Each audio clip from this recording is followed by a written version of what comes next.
that fight is next. The co-main is on right now. You got Michael the Bounty Hunter versus Cassius Cheney. So this is a heavyweight fight.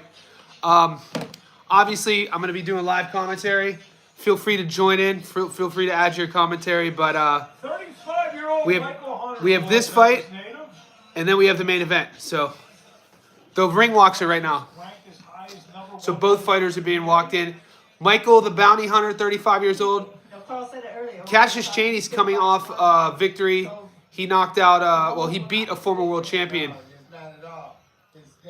I love the heavyweights. Yeah, Cassius Cheney's coming off a victory over Trevor Bryant, who was a champion. So let's get this volume down. So yeah, here we go. The heavyweights are up. And it's Saturday morning. It's Saturday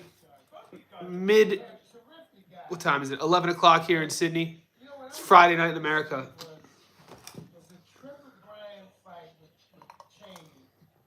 Cheers, guys.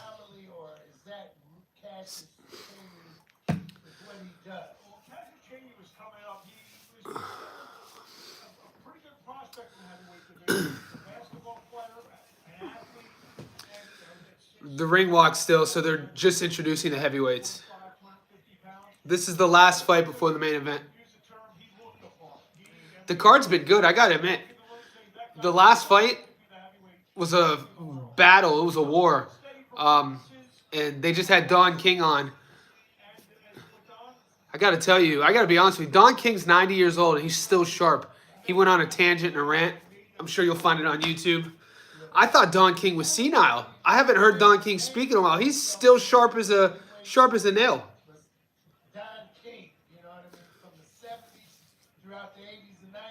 Yeah, he's been in the game forever. You got to really love what you do to be in the game for that long, mate. It's crazy.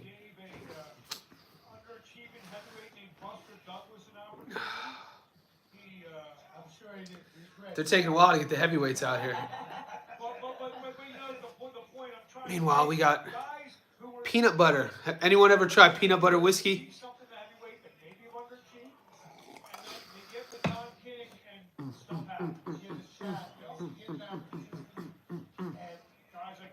Don King looks crazy.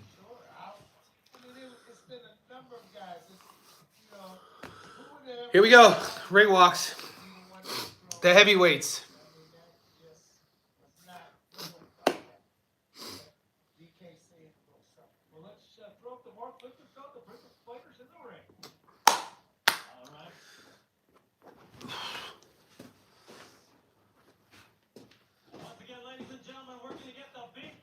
Get the big boys.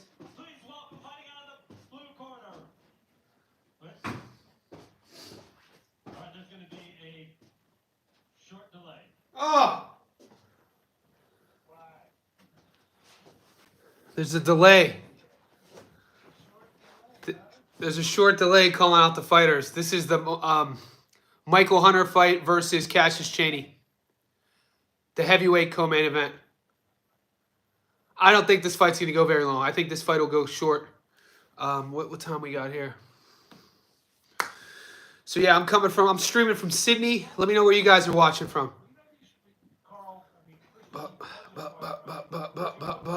I'm actually excited for the Broner fight, man. I've been watching AB forever. It's crazy to think AB's only 34 years old. I feel like he's older. You got two fighters in the main event who are both 34, and they're like the farthest part of age gap of the same age, because Cobbs for his career is a young 34. He feels he's just getting started. Meanwhile, AB was a 4-time world champion when he was 22. Let's go. It's a delay with the heavyweights.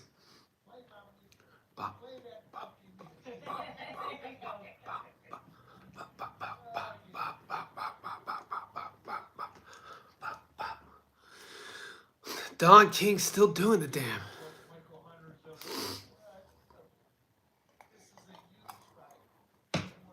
For the heavyweights, I mean, you guys remember, Michael Hunter was the #1 contender. Michael Hunter, the bounty hunter. He's 35 now, but we know with the heavyweight division, it's fickle. All you need, you win a couple big fights in the heavyweight division, you do it pretty impressively, you're all of a sudden in title contention. That's the beauty of heavyweight boxing. Come on. They've been waiting now for... Everybody's in the ring. The promoters are in the ring. The girls are in the ring. The announcers in the ring. And there's a delay.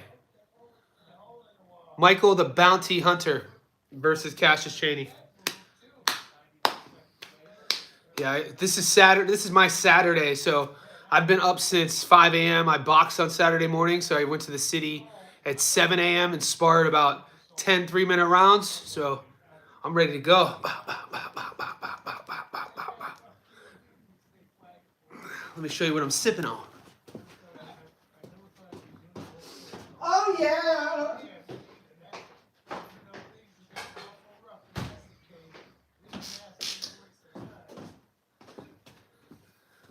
I don't usually drink, but when I'm live streaming, this stuff right here, Sheepdog peanut butter whiskey, God, dude.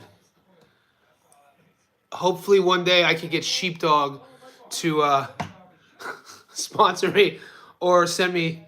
If you work for Sheepdog and you really love peanut butter whiskey, this stuff will make you feel really neat.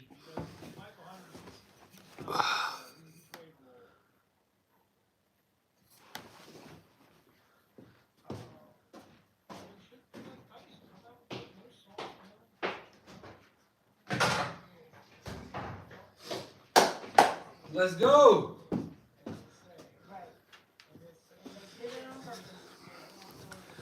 They're still in the ring. 7-minute delay. I wonder what the delay is. Ready to watch a fight. Who you guys like? Cheney or Hunter? Broner or Cobbs?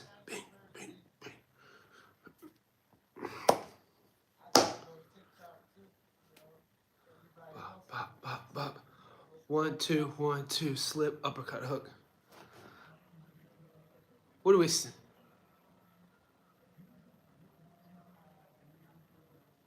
They're at the Seminole Casino. Still delay. Still not calling the heavies out. Hunter, Cheney. You know what? I'm gonna do the rounds too. When's the main event? It's the very next fight. So they're now calling out Michael Hunter. This is the co-main on right now. We got the heavyweights, Michael the Bounty Hunter versus Cassius Cheney. Dude, Cassius Cheney's coming off a victory against former world champion Trevor Bryant. And Michael the Bounty Hunter, if we remember, he was the #1 contender for a while. He's 35 years old now. He's looking good. The heavies are coming out. And like I said, Broner, Cobbs, very next fight. Let's go. You know what? I'm gonna score the rounds for you guys.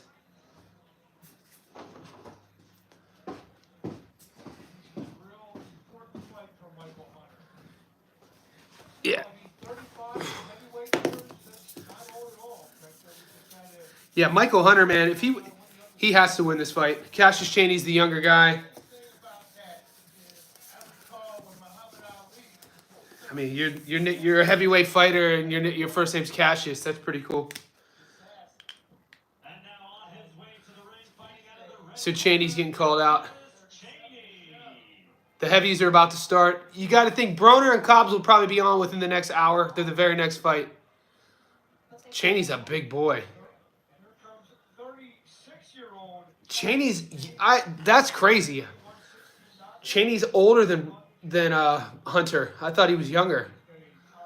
So we got a heavyweight co-main between a 35-year-old and a 36-year-old. The 36-year-old is Cheney, coming off a victory over former world champion Trevor Bryant. We know Michael the Bounty Hunter, always a perennial contender. Fought Usyk, lost to him by decision. Michael Hunter. So we'll go Broner. How should we do this? We'll go. Yeah, so they're. I mean, shit. Michael Hunter is 22-1, and Cassius Cheney's 23-1.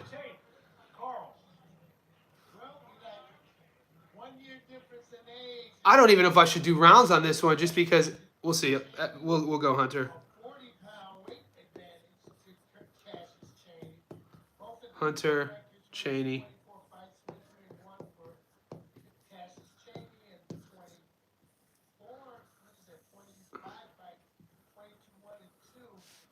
Round 1. Round 2. 3. Is this a 10-round fight? All right, the boys are in the ring. They're about to get introduced. We got some heavyweights. Let's go. 4. So 10 rounds. Attaboy. 1, 2. Is that vacant WBA gold? 1, 2, 3, 4, 5, 6, 7, 8. Okay. Let me get. All right. Fighters are being introduced. Hunter versus Cheney. Round 1. If you guys want.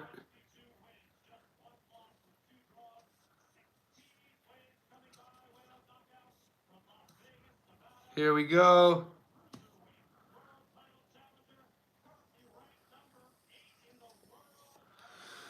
Wow, yeah. So when Hunter once at cruiserweight fought Usyk, that was in 2019. Oh, no. It had to be... Maybe it was 2019.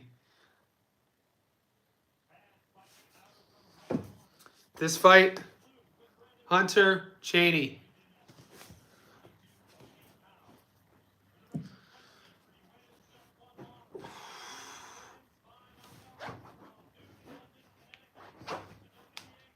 Okay, that'll work. We'll just go round by round there. I'll let you know. If you guys want to sync up, the fight, round 1 is going to start here. All right, both guys are introduced. Cheney's looking huge. He outweighs Hunter by 60 pounds. That's crazy. We get all, think about all the shit we talk when, Haney Garcia, or, Haney Prograis. Haney's like 20 pounds heavier than Prograis fight night. Cheney weighed in 40 pounds heavier than Hunter. All right, the seconds are getting out of the ring. Round 1's about to start. Salute.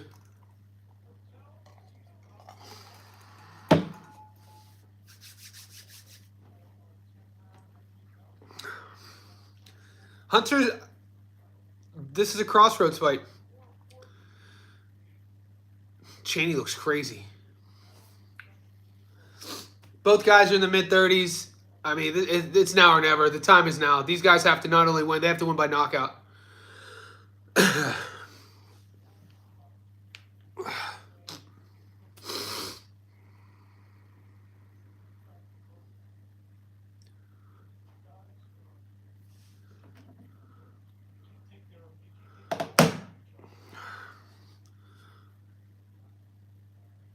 This is Hunter Cheney.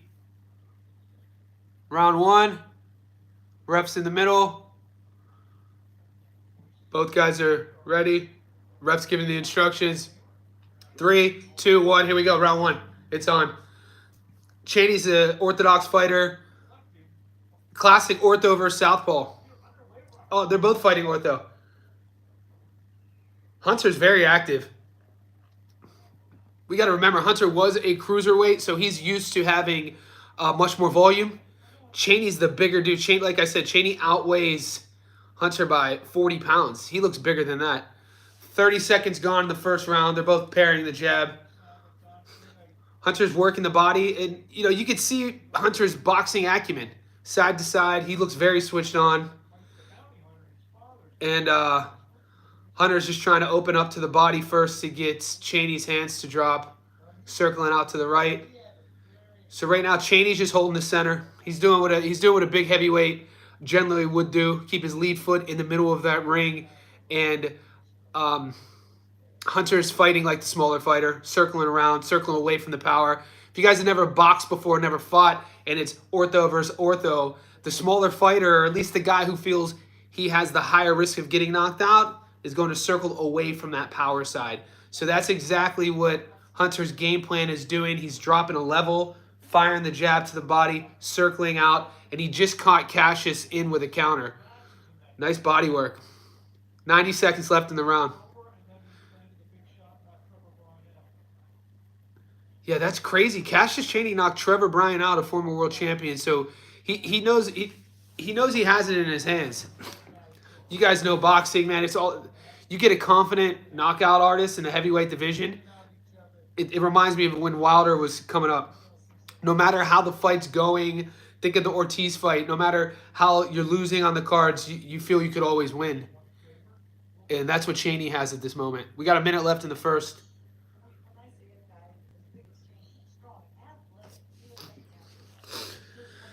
Good feints. I'm impressed right now with Michael Hunter's movement.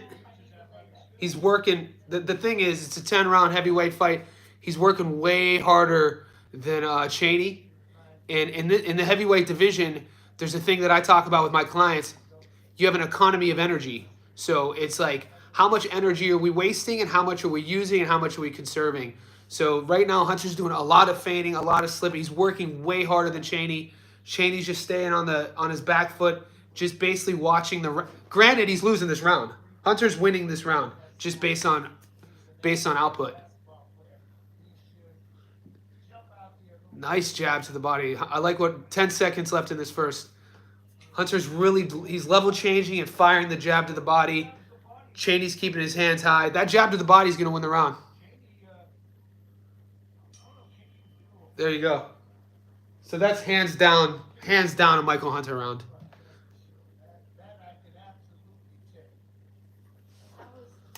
That's 1-0. And that's all on jab output.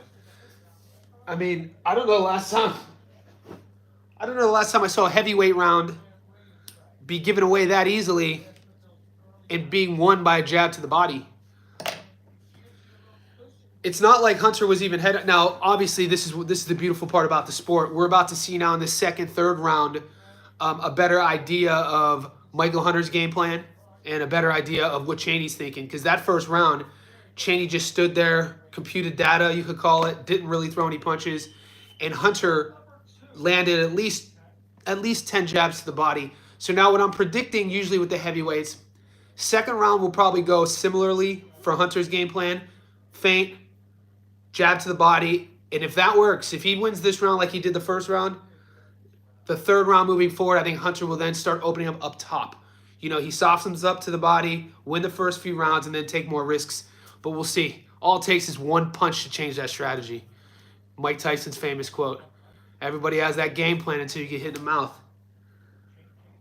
All right, 30 seconds gone the second. Hunter still being active, feinting, level change. For a heavyweight, I always love seeing the cruisers coming up to heavy. Like, think about what we just saw with Usyk. You see the smaller guy put the weight on, but he still has the tool belt. He still has that skill set of a cruiserweight fighter with the footwork, the angle changes. You watch a traditional heavyweight like Cheney, who's massive. He's really just sitting back on his back leg, parrying the jab, and just waiting for the time to throw something heavy. He's not really level changing. He's controlling the center. A minute down, nothing really has happened too much. Yeah, Cheney hasn't probably landed 5 punches yet the whole fight.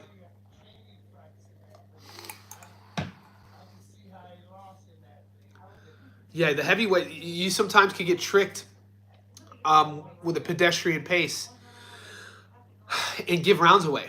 And that's why you see some of these decisions and fighters act shocked or sort of disappointed that they lost the fight when they feel they were winning the fight. But in reality, it's not necessarily they lost the fight. Sometimes you give a fight away due to lack of output.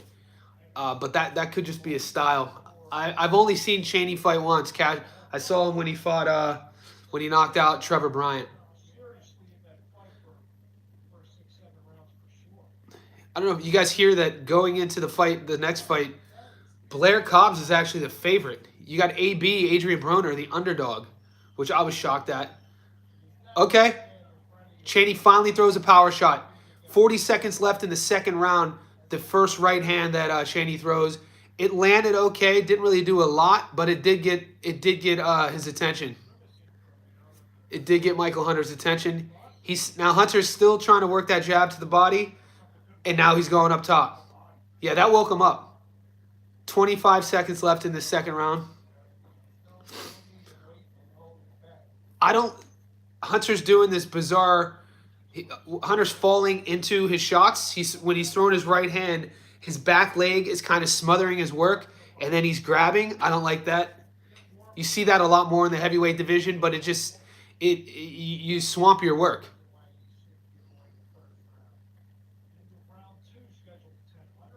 That's it. 2 done. Once again, on output, I mean, Cheney was a little bit better this round. He landed 1 right hand, but you got to give it to Hunter. Hunter's up 2-0. This is only a 10-round fight. Based off the jab. Right now, Hunter's winning with feints, and this is a testament to heavyweights. Hunter's winning with feints, and he's winning with his jab. And that's something that you hear a lot with old school boxing coaches in boxing gyms, is that your right hand will take you around the block, but the jab will take you around the world.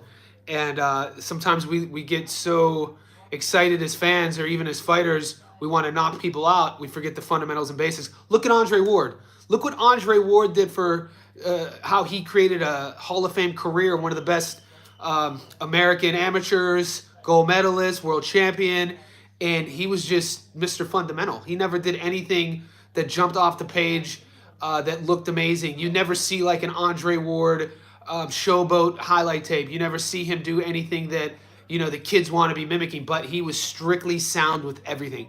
His jab would come straight back to the face. His right hand would come straight back to the ear. And the fundamentals in boxing, that's why they call it the sweet science. Round 3 started, 30 seconds gone. No one's landed anything. Hunter's still as active as he was in round 1 and 2. Doing a lot of feints, trying to get in there. You can tell he respects Cheney's power because he's not just running in there. And Hunter's switching stances. I like what I'm seeing. He's starting orthodox. What he's doing is he's level changing, hitting the body with a jab, and then he'll switch stances to southpaw and try to catch Cheney coming in with the lead hook from Southie. So because he's a natural orthodox, his power side is right hand. When he switches southpaw, his power side is now his lead hand. And it's sort of a game plan he's trying to implement. He hasn't landed the lead hook from southpaw yet, but it's interesting to see him trying to set that up. And I think we'll see if Cassius picks up on that. Hunter's only tried to do it once. Right now, Hunter's just Cheney's just on his back foot, and he's not doing much. It's not like he's up yet. Hunter is putting it on him in this round. Flurrying him. He's just way more active. Has him up against the ropes. All we're seeing is Cassius Cheney guarding up against the ropes and getting teed up on right now. 90 seconds left in the third. This is another round he's giving away. Back to the center. Good body work by Hunter. Hunter got skills, man. People sleep just because he doesn't have that huge name. There's a lot of good fighters out there that we don't talk about. Oh, good body work. Cheney looks like he's 2 divisions heavier than Hunter. The size difference is wild. And to watch Hunter control the bigger man with his jab is impressive. That shows you his fight IQ and his technique. Because the novice would think you're fighting against a bigger guy. You got to keep him off of you with power. What Hunter's doing is using his jab and feints to keep him off of him. And he's making Cassius uncomfortable. 40 seconds left in the third. Cheney's already breathing out of his mouth. They're in the clinch. This is Hunter's best round. He won the first 2 easily, but he's way more active. He's getting more confident. Now what we're going to be able to see is there's 30 seconds left in this third. I don't know what Cheney's game plan is. I don't know what he's trying to do. He's probably only landed 5 punches in the first 3 rounds. His guard's here. He starts each round in the center, and then he finishes with his back against the ropes, grabbing Hunter as Hunter's outworking him.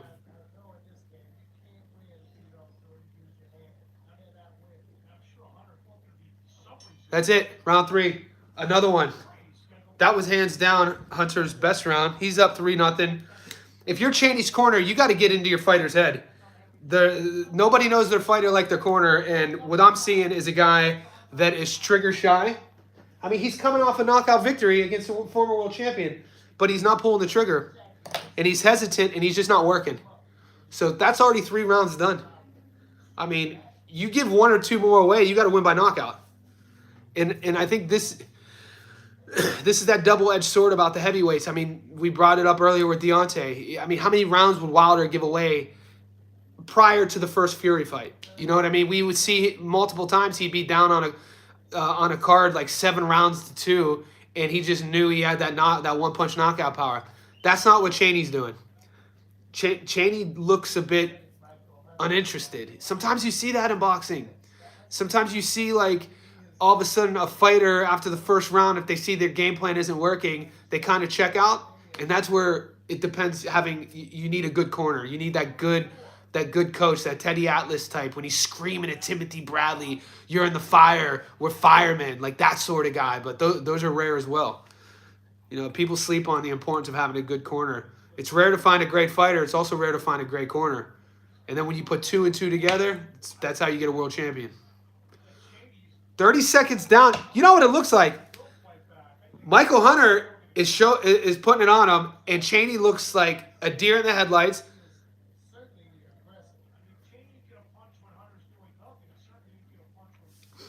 What they teach you when you're learning how to box, especially sparring, is and this isn't what Cheney is doing, and this is why I want to talk about this. When you're sparring and you're learning how to hit and you're learning how to get hit, your coach is telling you that when all else fails, at least wait until your opponent is throwing and then you throw. So you want to punch with your opponent, and this will get you used to the firefight. This will get you comfortable with that the punches being thrown at you. Our brain has a fight or flight response, our sympathetic nervous system, to where it's natural for us to want to close our eyes and kind of shy away. And when you learn to fight, you train that out of your brain. So you want to get comfortable. What's happening is during these exchanges, Cheney isn't throwing back. He's shelling up and he's putting his back on the ropes. And when you see that from a guy who's knocked out a world champion before, that's a focus issue. That's not a technical thing. That's a mental thing. Nice body work, Hunter. I don't know the game plan either. Hunter's game plan is clear, and I brought it up at the end of the second round. It's exactly what's going on. He's opening up now. That jab to the body in the first few rounds has now allowed Hunter to push Cheney up against the ropes, and now he's teeing off with power shots to the body. So the jab from round 1 and 2 has turned to uppercuts and hooks in rounds 3, 4, and 5, and he's finishing up top, and now all Cheney can do is grab. I don't know if Cheney's landed 10 punches this fight. 45 seconds. I wonder what the announcers are saying, because this is fascinating. You see one guy who wants to be a world champion, and I think you see another guy who's just happy to be there. And I'm not. That's not me talking trash. That's me just dissecting what I'm seeing with their output. If you guys follow my channel, if you subscribe, stats don't lie, baby. That's what I mean by that. Stats, and we know stats do lie. There's obviously persuasive statistics, but at the end of the day, overall statistics. That's why they're called statistics. We get an average, we get a means, we get a sum of all parts. They don't lie.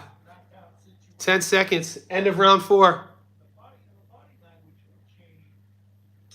Yeah, you got it. Cheney's checked out. That's 4-0. This is a whitewash. I'd like to see Hunter go for the knockout. You got to remember, guys, one fighter is 23-1, the other fighter is 24-2. These guys aren't scrubs. One was the #1 contender in the world before, who's fought Usyk. The other one just knocked out Trevor Bryant. And the one who knocked out Trevor Bryant, who was a world champion, hasn't landed 10 punches. He looks disinterested. He looks like the circuit board isn't turned on yet. The wiring, the light switch isn't on yet. And, I mean, he better get to it, because we're going into round 5, and he's down 4-0.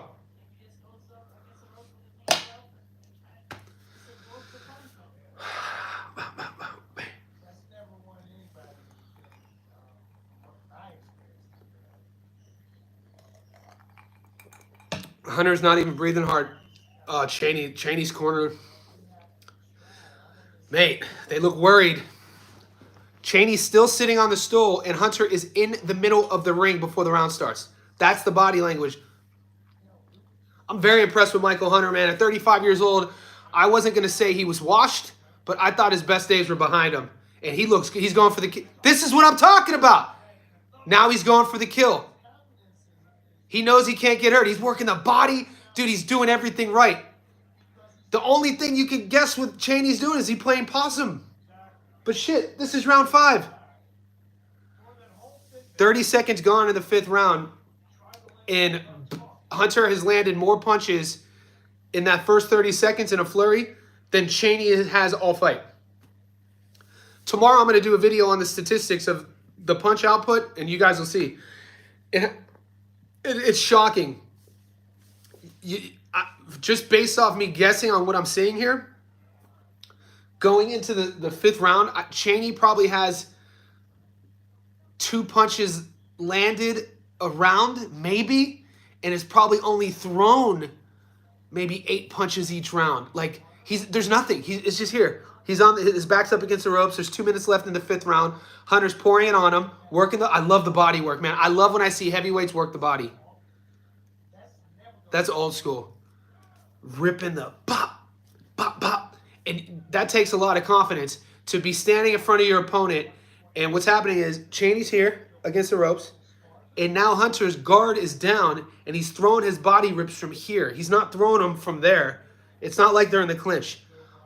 Cheney's here, and Hunter's chin is exposed, and he's throwing them here because he's not worried about anything coming back. And up until this moment, Cheney hasn't thrown anything back.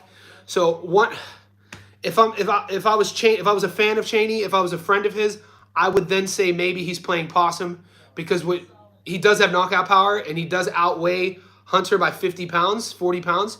So what you could say, maybe Cheney is baiting him into a trap that's 5 rounds in the making. This is me playing devil's advocate or optimist for Cheney. Maybe he's baiting him in. He's wanting Hunter to get comfortable, and maybe Cheney knows something I don't. He's going to unleash a check hook or something. We'll see. 30 seconds left in this fifth, and it's the same old story.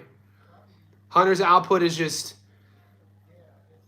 there it is, tripling up, working the body, finishing up top. Classic. That's what they teach you day one. I remember the days you're not a good coach won't let a kid throw a headshot until they've tripled the body shot numbers. Because that'll get you in the habit of learning the sport of not falling in love with headhunting. 10 seconds left in the fifth. There you go. Finally, Cheney throws a right hand. Glances, doesn't do much, but at least he threw the right hand. Hey, we're watching the same fight. That's it. 5 down. 5-0. Whitewash. I wonder what happens, like, we know Don King is there. We know you don't have to be a boxing fan to know Don King, to know the name. And you don't have to like him to know what I'm talking about here. But I wonder what that pressure would be like to fight in front of him as a fighter. Maybe think about Cobbs and AB, for instance. AB had already been, it's fair to say AB peaked years ago, right? So he knows he's fought at the highest level. Now he's at a stage in his career where the promoter is giving him an opportunity. It's like Don King is doing a good thing for him. There has to be stress and anxiety that comes with that because Broner isn't taking anything for granted. And then for Cobbs, knowing that it's a Don King card and that King has promoted some of the biggest fights in the world over the last 40 years and Cobbs has never been to the top of the mountain like AB has, that has to be stressful because he probably feels like this is his one opportunity, this is his one shot. This is why psychology in boxing, man, in all sports, but specifically boxing, is so important. It's something that you see it in MMA with fighters who talk about they have a mindset coach, but you don't hear that a lot in boxing. Boxing's more of a ego sort of machismo sort of thing. So the idea that bringing a shrink or bringing a sports psychologist to work on your mind might come off as like being flawed or being weak, but it's important. And I bet you, I know so. There's a lot of boxers out there who do have sports psychs who they don't talk about. It's what I actually went to college for. I have an undergrad in sports psych, Cal State Fullerton, and I remember in college working with a baseball player who had an injury. It was a knee injury, and he was out for a year. And his whole issue was turning on hitting the ball, and he had such a fear of tearing his knee again. So you have a sports psych to walk you through all these systems and patterns of behavior, patterns of thought to give you confidence again. A minute down in the sixth, same old story. Cheney's back's up against the ropes. Hunter's pouring on the pressure, outpointing him, being way more aggressive. We'll see. I don't know if Hunter's going to be able to get him out of there. Maybe the ref will jump just because of the size difference, but we'll see. 90 seconds left in the sixth, and Cheney's landed maybe A handful of punches the whole fight. More body work from Cobbs.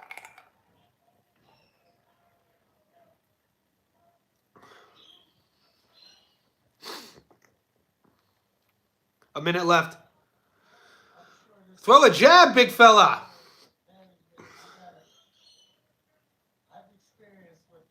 Cheney has seen a. It's like he can't pull the trigger. Truth is, I think anybody would rather see the fighter go out there, put forth an effort, and get knocked Yeah, there's no. It's like he doesn't want to get hurt, but he's not throwing any punches. So then you have to question, like, is he trying? But you know, I'm never gonna undermine a professional athlete's effort. So I mean, I'm not gonna say is he trying, but when we see these statistics, 30 seconds left in the sixth.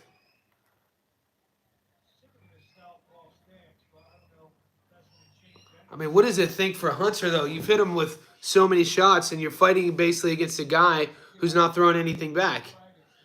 That's not fun.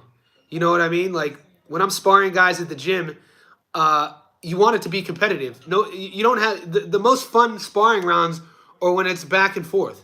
You know, it's like a yo-yo. It's like ping pong. It's not fun if I'm sparring a guy and he's just shelling up the whole time, and it's like, what are we doing here? I didn't come here for that, and this is what's happening. 6 rounds done. This is. I wonder what, like. Look, I'm not the guy to talk shit about fighters. So, but I know there's a lot of you guys out there, a lot of YouTube influencers that talk shit about fighters. I wonder what they're saying about Cheney, because I mean, I'd like to focus on the work that Hunter's doing. He looks great.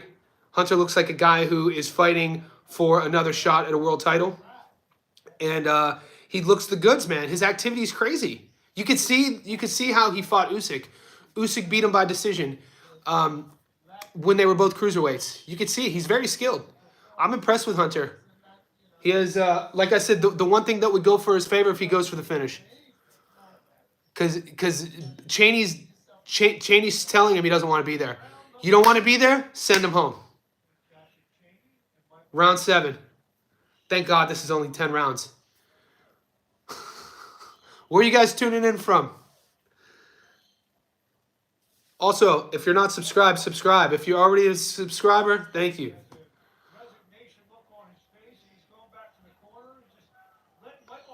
Oh my God, throw the like, where's your corner? Once again, more of the same. Hunter's teeing off. Cheney's backing up, back against the ropes.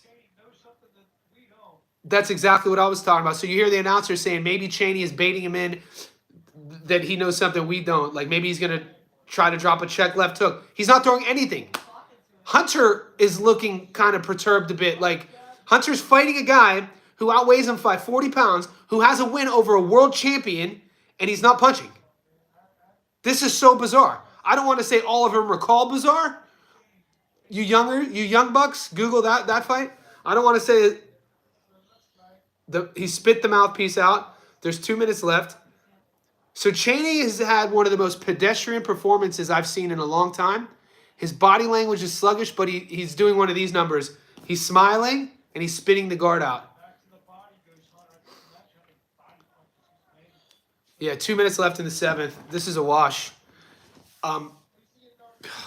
At least you want to see your guy fight. You know what I mean? Like, you spend all this time, hours, energy in fight camp. You bring all these sparring partners in. You have your coaching staff. You have your strength and conditioning coach. You have your doctors. You have all these people, your nutritionists, your weight cut, your diet, your the people to get you on point. And you do that for 8 to 10 weeks. And then you show up on fight night. What's up, guys? No problem, man. You show up on fight night, and all those people I just mentioned who have invested time in you, invested energy, invested money, and you just don't show up. You don't. That's the unfortunate bit about it. And people who, like, what if there's a young kid out here who is interested in boxing, and they're watching your fight for the first time, and they see this? It's not very inspiring stuff. That's how serious I take the sport. And Hunter, on the other hand, we can focus on the good. He's great body work, great output. A minute left in the 7th. Won every round. He's doing all he can to get him out of there.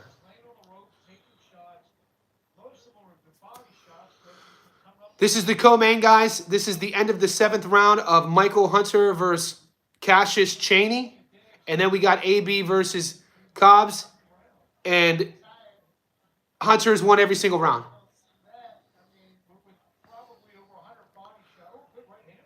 Oh, he throws one punch. 15 seconds. Cheney just landed a straight right. First punch he's landed in a few rounds. And I got to be honest, it did catch Hunter's attention, but that's about it. That's it. There's only 3 rounds left. Thank you.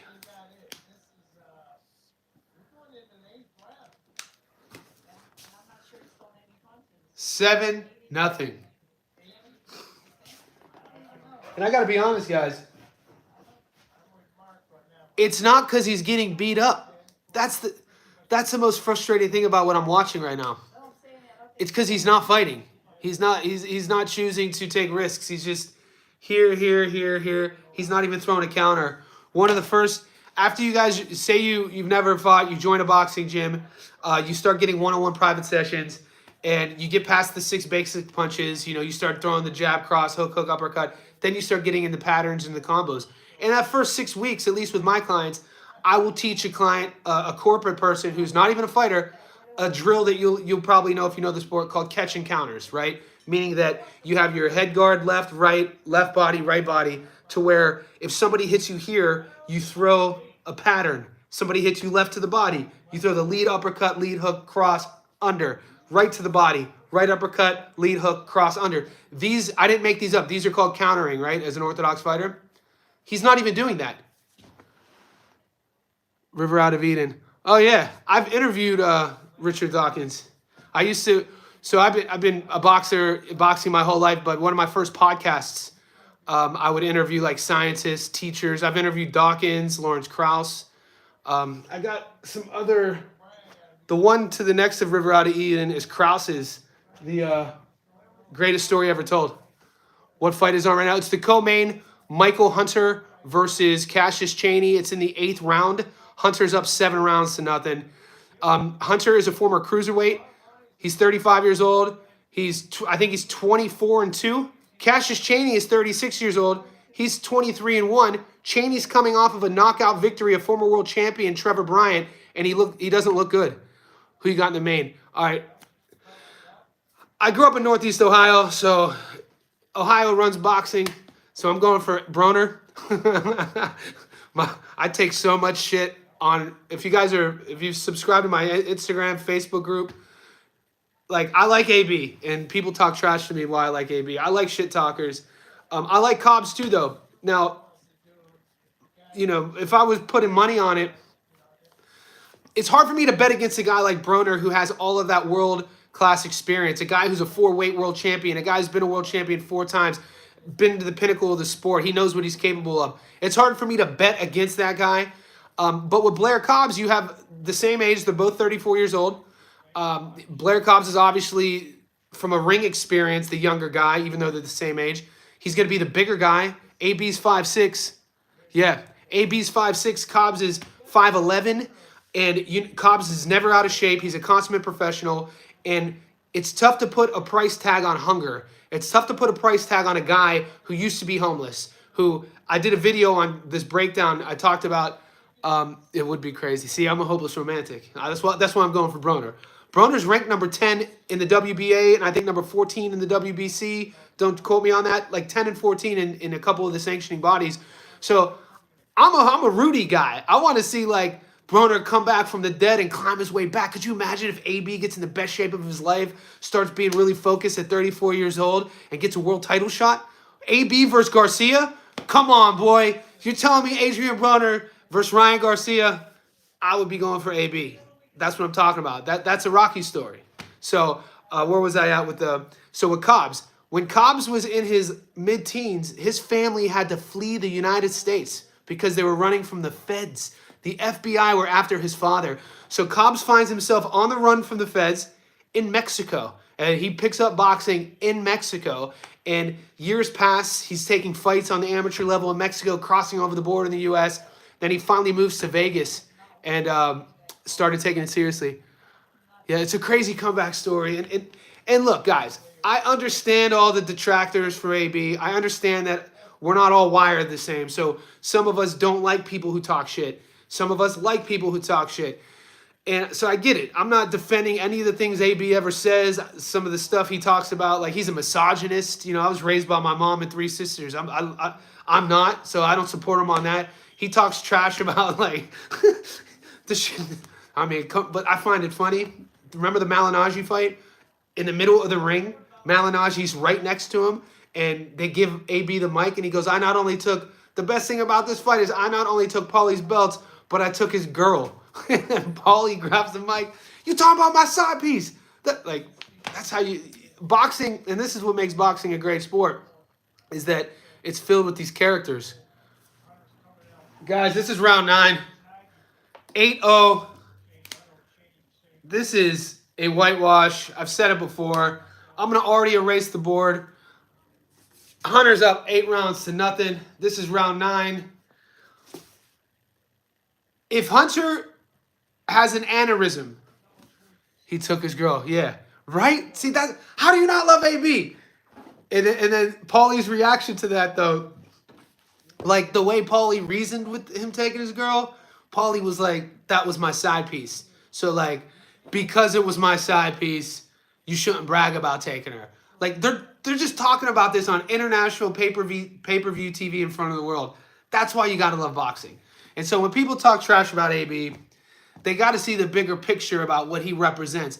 He represents the idea of anarchy within a sport, the idea of just like, witchcraft, sorcery, the shit that he was talking to Maidana. And then within the same fight, he tries to hump Maidana, and then I wish Maidana spoke a little bit better English, because he's a character. And we know how that fight ended. Maidana wins, but he's humping AB. And this is why you gotta love these guys. Boxing would be boring if everybody was as professional as I love the professional guys. Like pick a fighter who's just, like Andre Ward. Andre Ward's is professional. Andre Ward's like a politician. This guy's like your senior class principal that you look up to, but you also know you can't swear in front of because he might pop you. Like, not every fighter is going to be like Andre Ward, but we love Ward for that, how he carries himself, his professionalism. If you had a son, you would want your son to look up to that guy. AB's not that, but they're in the same sport. They're in the same zeitgeist, and that's boxing. That's the beautiful part about it. We lost our scoreboard.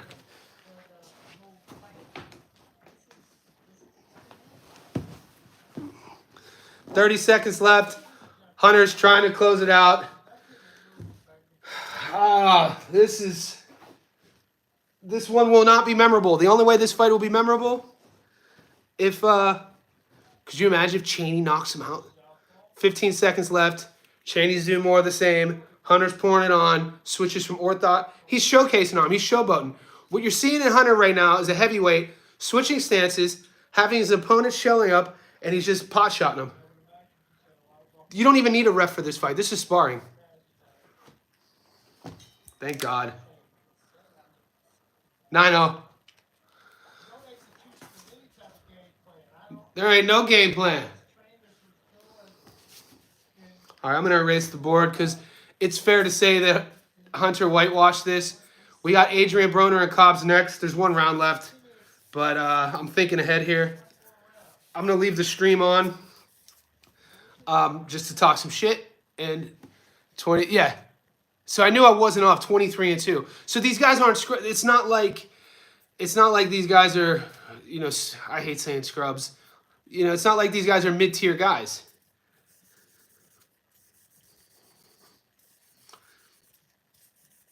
(23-2). I mean, that's a hell of a record. And some of the guys he's fought and beat are good guys. This is a sparring session. It's like he doesn't want to get hurt. Last round. Thank God. We thought this was going to be a war. The shape that Michael, the bounty hunter, is in, I got to give kudos to. At this stage of the game, where I'm at in my career is just as a coach, I train. I'm an athlete still. I admire like the cardio gas tank. I admire the professionalism of an athlete, especially in the heavyweight division, who in the 10th round is still on his toes, and it just shows all the work you put in. He's head movement. He's dancing on him. I wish I could show you guys. Body work, body work. These numbers are going to be crazy. The statistics are going to be crazy. Even the output. Cheney is going to go back as a 36-year-old. Can I pick your brain? Broner wins by knockout round 2. Who's he fight next? If Broner wins by knockout in round 2, you make the Adrien Broner fight versus Ryan Garcia. And call me crazy. I just think that now that's me being a Broner fan, because if Broner could get that Garcia fight, I want to see AB get paid. Like I like a guy who had everything and then lost everything and then gets it back again. I like that guy. And we don't see it a lot. It's like the whole. If you guys are familiar with philosophy, Joseph Campbell, the hero's journey. It's what all Hollywood films are based off of. You have your main character. He starts here. He learns a lesson through life. He goes through a downslide. He loses everything he once had. He gets it back a bit, and his life is going up, only to lose it all once again, and then we watch him climb his way back up to the top. This is a system of a story called The Hero's Journey. Think about Rocky. Think about any movie you've ever seen with the main character. This is the hero. And this was made popular by a famous philosopher in the 1960s named Joseph Campbell. And that would be Broner. If Broner knocks Cobbs out in the 2nd round, give him Ryan Garcia. There is what I would call the hero's journey, the night sea journey, the hero's quest for the individuals going to yeah, right on. Now we're eye to eye. See, it's good to be talking to people who are on that same level. We got 40 seconds left. Hunter looks like it's the 1st round. Hunter's output here, I wouldn't blame Broner if he tried to fight Garcia. High risk, high reward. Of course, man. High risk, high reward. And at 34 years old, he's not getting any younger. Psychologically, think about Broner, guys. You get Broner coming off of a knockout victory. Think about the confidence he already has. You give him his most recent victory via knockout, and then you put him in a press conference with a Ryan Garcia, who he knows psychologically has shown holes in his game. Think about that press conference, the AB versus Garcia. Think about all the girls that Broner would. Let's not get too ahead of ourselves. All right, the fight's over. That was a whitewash. That was a clinic.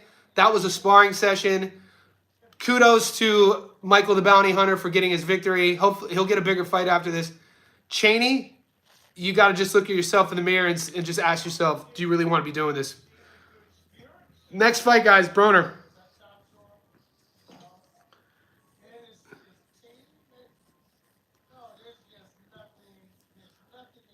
There's nothing. That was embarrassing. Broner versus Cobbs. We'll see how long they take in between fights. So you guys can come back. I'm going to leave the stream on. From the last fight to this fight, it took about 30 minutes just to give you guys a heads up. And you guys already know that. Looks like it lost it back. Michael Hunter did what he had to do in there. I mean, he had a guy who wasn't looking to fight, wasn't looking probably to get hurt much.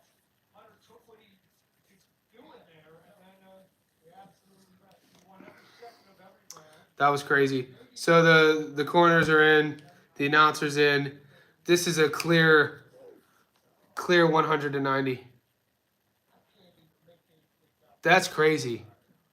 The last time I saw a scorecard of 100-90 was a female fight in Sydney.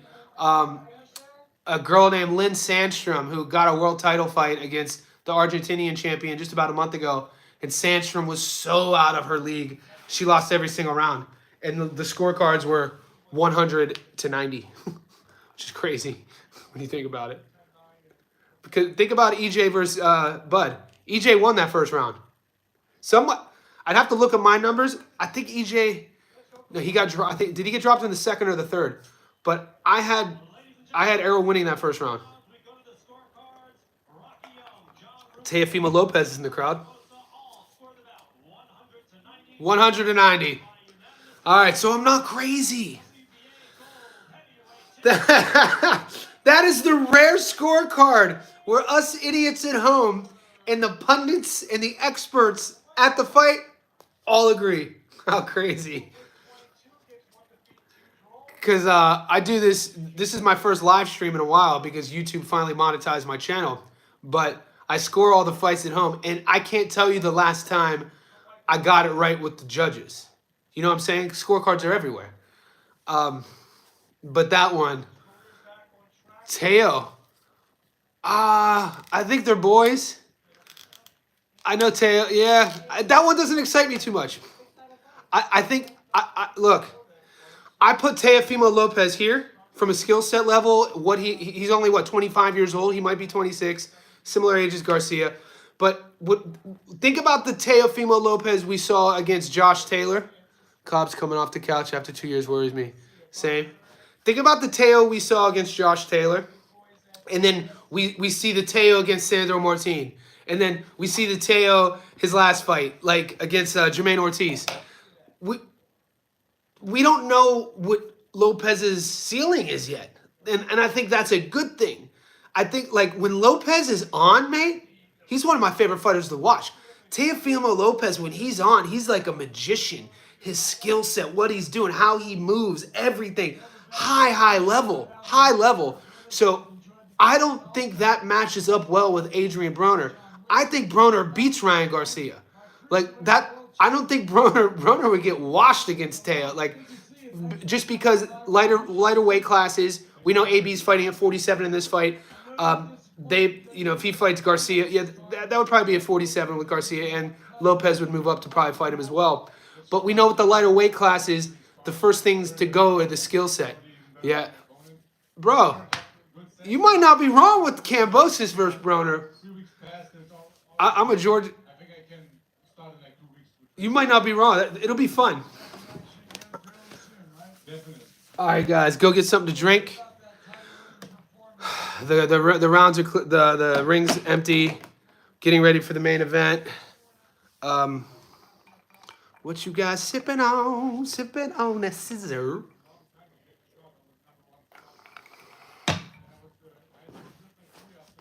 This is next. Broner, Cobbs. It is cool to see Teofimo Lopez, though, there. I mean, he is from South. Lopez started his career in South Florida. I mean, he calls South Florida home. In my opinion, go spam this link a bunch. Get more viewers. I don't know how to do that. What do you mean spam it? I'm just learning, guys. I don't know if you guys... What does spam the link mean?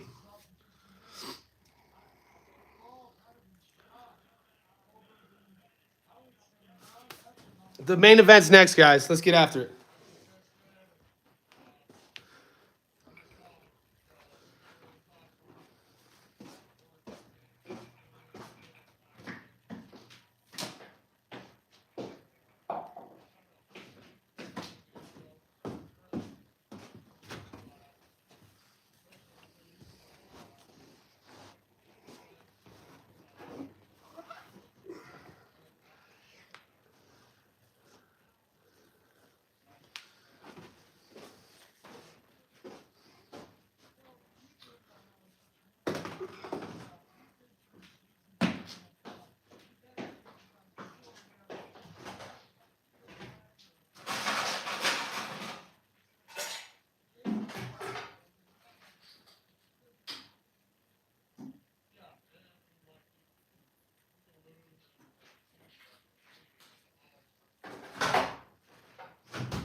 Kevin Scott gave Broner 190 over Hutch.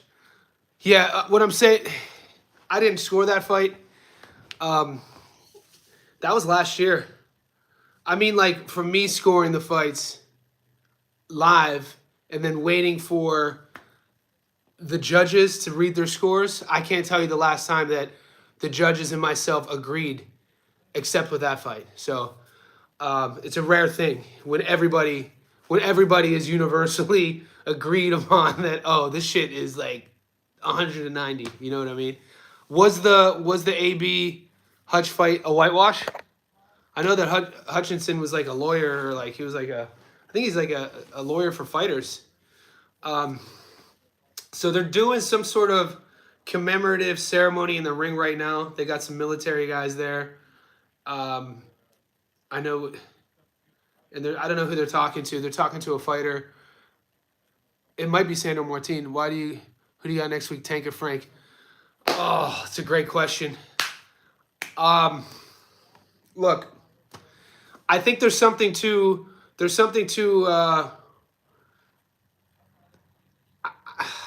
both guys are undefeated, right? It's tough to bet. It's tough to bet against Tank. It's tough to bet against Tank. I go into that fight kind of like how I was going into the Errol Spence Jr. Terrence Crawford fight. I didn't really have a dog in the race. I just wanted to see a good fight, and my wallet was with Bud, but my heart was with Errol, if that makes sense. So going into this fight, my heart is with Frank Martin, the Ghost, but my wallet is with Tank. It's something my dad was a gambler. He would always talk about. As a young kid, I would make a lot of dumb bets. I grew up in Northeast Ohio, and so I'm a Cleveland Browns fan, Cleveland Indians fan, Cleveland Cavs fan. And so this is in the 90s, so like when we were terrible. And my dad would always see me losing money, and I'm a huge Ohio State fan. My dad played football at Ohio State, so I'm a big Ohio State football Buckeye fan. So my dad would always say, Johnny, you can't bet with your heart. Like, stop betting on your favorite teams. I would bet money on the Browns to win just because they were my favorite team. He's like, you can't bet with your heart. You have to bet with your wallet.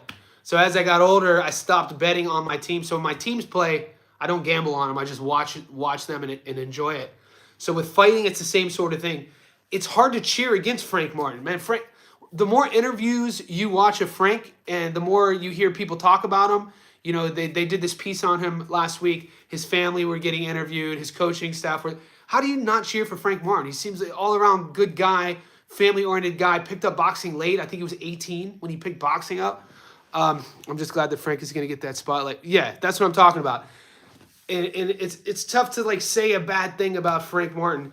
And then you see with Tank though, I mean, there's nothing about Tank Davis that I relate to, and that's not a bad thing. Like how the messaging he projects himself, his past. We could talk about what he's gotten in trouble for, all that good stuff. But he's a fighter at the end of the day, so I don't have to relate to a fighter. Are we talking about being fanboys? Or are we talking about who's going to win the fight? And, as a fight-minded guy, how do you bet against Tank? The dude's fight IQ is crazy. He could brawl, he could box, he could counter, he has knockout power, he's a fucking dog. So it's like, so that's where I stand on that. And, I wouldn't want to hang, it would be fun to go to a club with Gervonta. It'd be wild. It'd be a fun night out going out with Tank. It'd be fun to go out with Frank Martin too. I think it'd be a little bit different vibe. All right, so we got some ceremony. It seems like we're maybe 10 minutes away. Everyone's in the ring. They're doing like they're doing the national anthem. We're getting close, guys. The cool thing about this Triller stream is that there's no, they're doing a shout out to Jose Suleiman. Damn, Suleiman's been in the game forever. These are black and white photos. Suleiman was a referee. Dude, boxing is filled with these dinosaurs. No offense. Suleiman, Don King, Bob Arum. It's kind of like American politics. Like, there's no way we should have politicians who make legislation who are 80 years old. It's crazy because I can't imagine a world where Tank loses against Frank. Yet Frank got that dog in him. It can definitely. That's what I'm saying. And this matchup is intriguing, and it's intriguing enough for us to be talking about it. And I'm definitely going to be tuning in. I'm definitely going to be streaming it. I've done a couple videos on both on the breakdown a few weeks back. I'm going to do another feature on the YouTube channel. If you follow or you're subscribed to my channel, you'll know the videos I do. More of a statistical breakdown, analytics. I'll talk about who they fought, how they go about their business, how they won their fight, and then I'll give you my prediction. But like I said, I don't go into this sport with any hatred towards any fighter. I don't go into this sport when I watch these fights cheering for any fighters as well. So it allows me to keep this neutral perspective. And if you're a member on our boxing group on Facebook, Boxing News Today, or Boxing News Today on Instagram or my channel here, you'll know that I do take pride in that neutral perspective. You know, there's, like I always say, there's enough guys on YouTube who are talking shit about fighters who have way bigger followings than me that you could go watch if you want to hear people bash fighters. That's not what I'm doing here. I like talking about the sport that I love, and a consequence of that are the fighters. It's the sport for me. And somebody go, if you guys could look at the community tab on my channel, I put up, people are fucking crazy, guys. I don't even engage with some of the comments because it's like, what are you thinking? I throw up a photo of Teofimo Lopez and Naoya Inoue. And rather than saying two great champions, oh, I love the Japanese monster, or Teo's one of my favorite guys, rather than saying that, a dude commented and said, oh, I saw this whole video. The picture looks doctored. It's like, bitch, what are you talking about? Like, why would you waste the energy to comment? What do you want from me? It looks doctored. Like, that's the type of shit that boxing's filled with. Filled with people who either don't really understand the concept of problem solving, because that's what we're fans of. All boxing is problem solving at the highest level. It's like who can make an adjustment, who could, you know, make these changes. But it's filled with people who hate on people, and that's not what you're gonna find here. That comment today though made me laugh. Dude, I saw the whole video of Teo and Naoya, and this photo looks doctored. Okay, fucking gatekeeper. You're a gatekeeper of all photography throughout the world, and if it looks doctored for you, we must have doctored it. Oh, and if we did, what are you really saying? What do you want to say? From here on out, for the rest of my life, I'll listen to you and I'll ask you, hey, so-and-so, is this photo legit? Is it doctored? Does it live up to your standards? Like, what are you talking about? Give the fighter some love, you weirdo. All right, national anthem.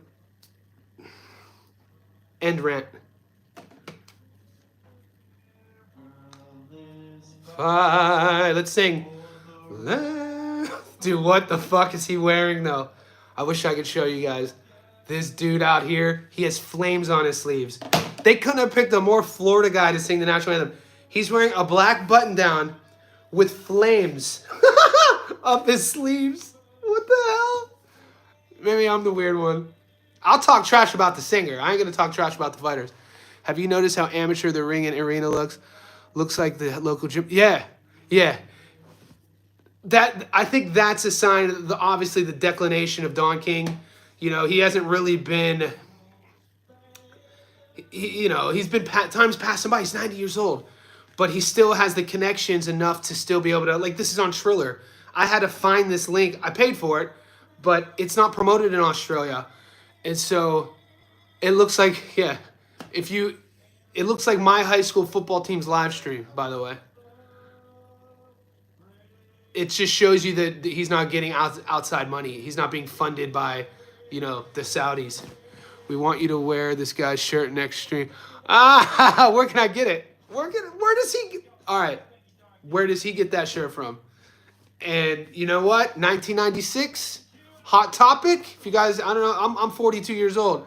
But in 1996, I was 14 years old. And we had a store in Youngstown, Ohio called Hot Topic. And you go there for all the goth, just, you could get bongs if you're smoking weed. You could get, like, grinders for your weed. And they would sell shirts like that. All right, Blair, Cobbs, and Broner are on the screen. Looks like some Rise of the Phoenix. Yeah. Yeah, look, who am I to hate? I'm just talking shit. That's probably a really nice guy, and he's a good singer. Don King out here, boy. Don King looks like a goddamn vampire, boy. It looks like he might be 1,000 years old.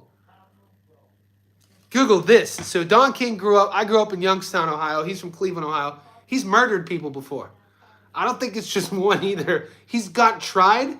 He's gone to court. This is 1960s type shit. For I think he was a debt collector. Like 1960s, young Don King. You're not paying him his $13. He's out here grinding you out. And now he's still alive doing fights looking suspicious. I like Don King. Born August 1931. Man, this is my guy right here. I appreciate these facts. So he is 1931. Holy shit, that puts him at fucking 94. It's 2020. Yeah, 93. Good on Don King, man. Keep on living. Keep on living.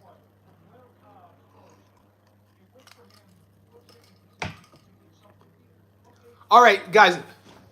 Occupational boxing promoter, years active, 54 to present.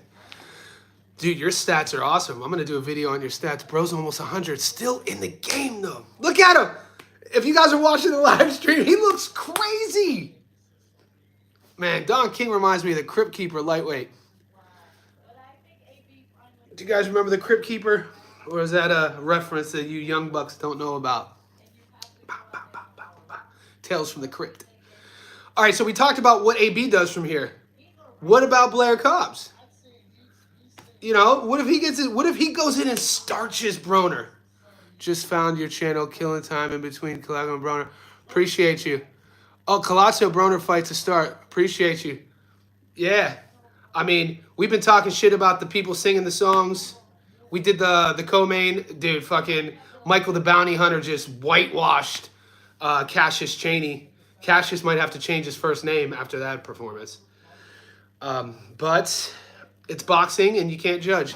After dropping out of Kent State University, he ran a legal bookmaking operation out of the basement of a record store on Kinsman Road and was charged with killing 2 men. I told you, see? Boys, you got to trust me out here. Killing people. Don King is out here killing people. I wonder how many people he's killed. King has that smile to where he's like, man, say something. Like he enjoyed it.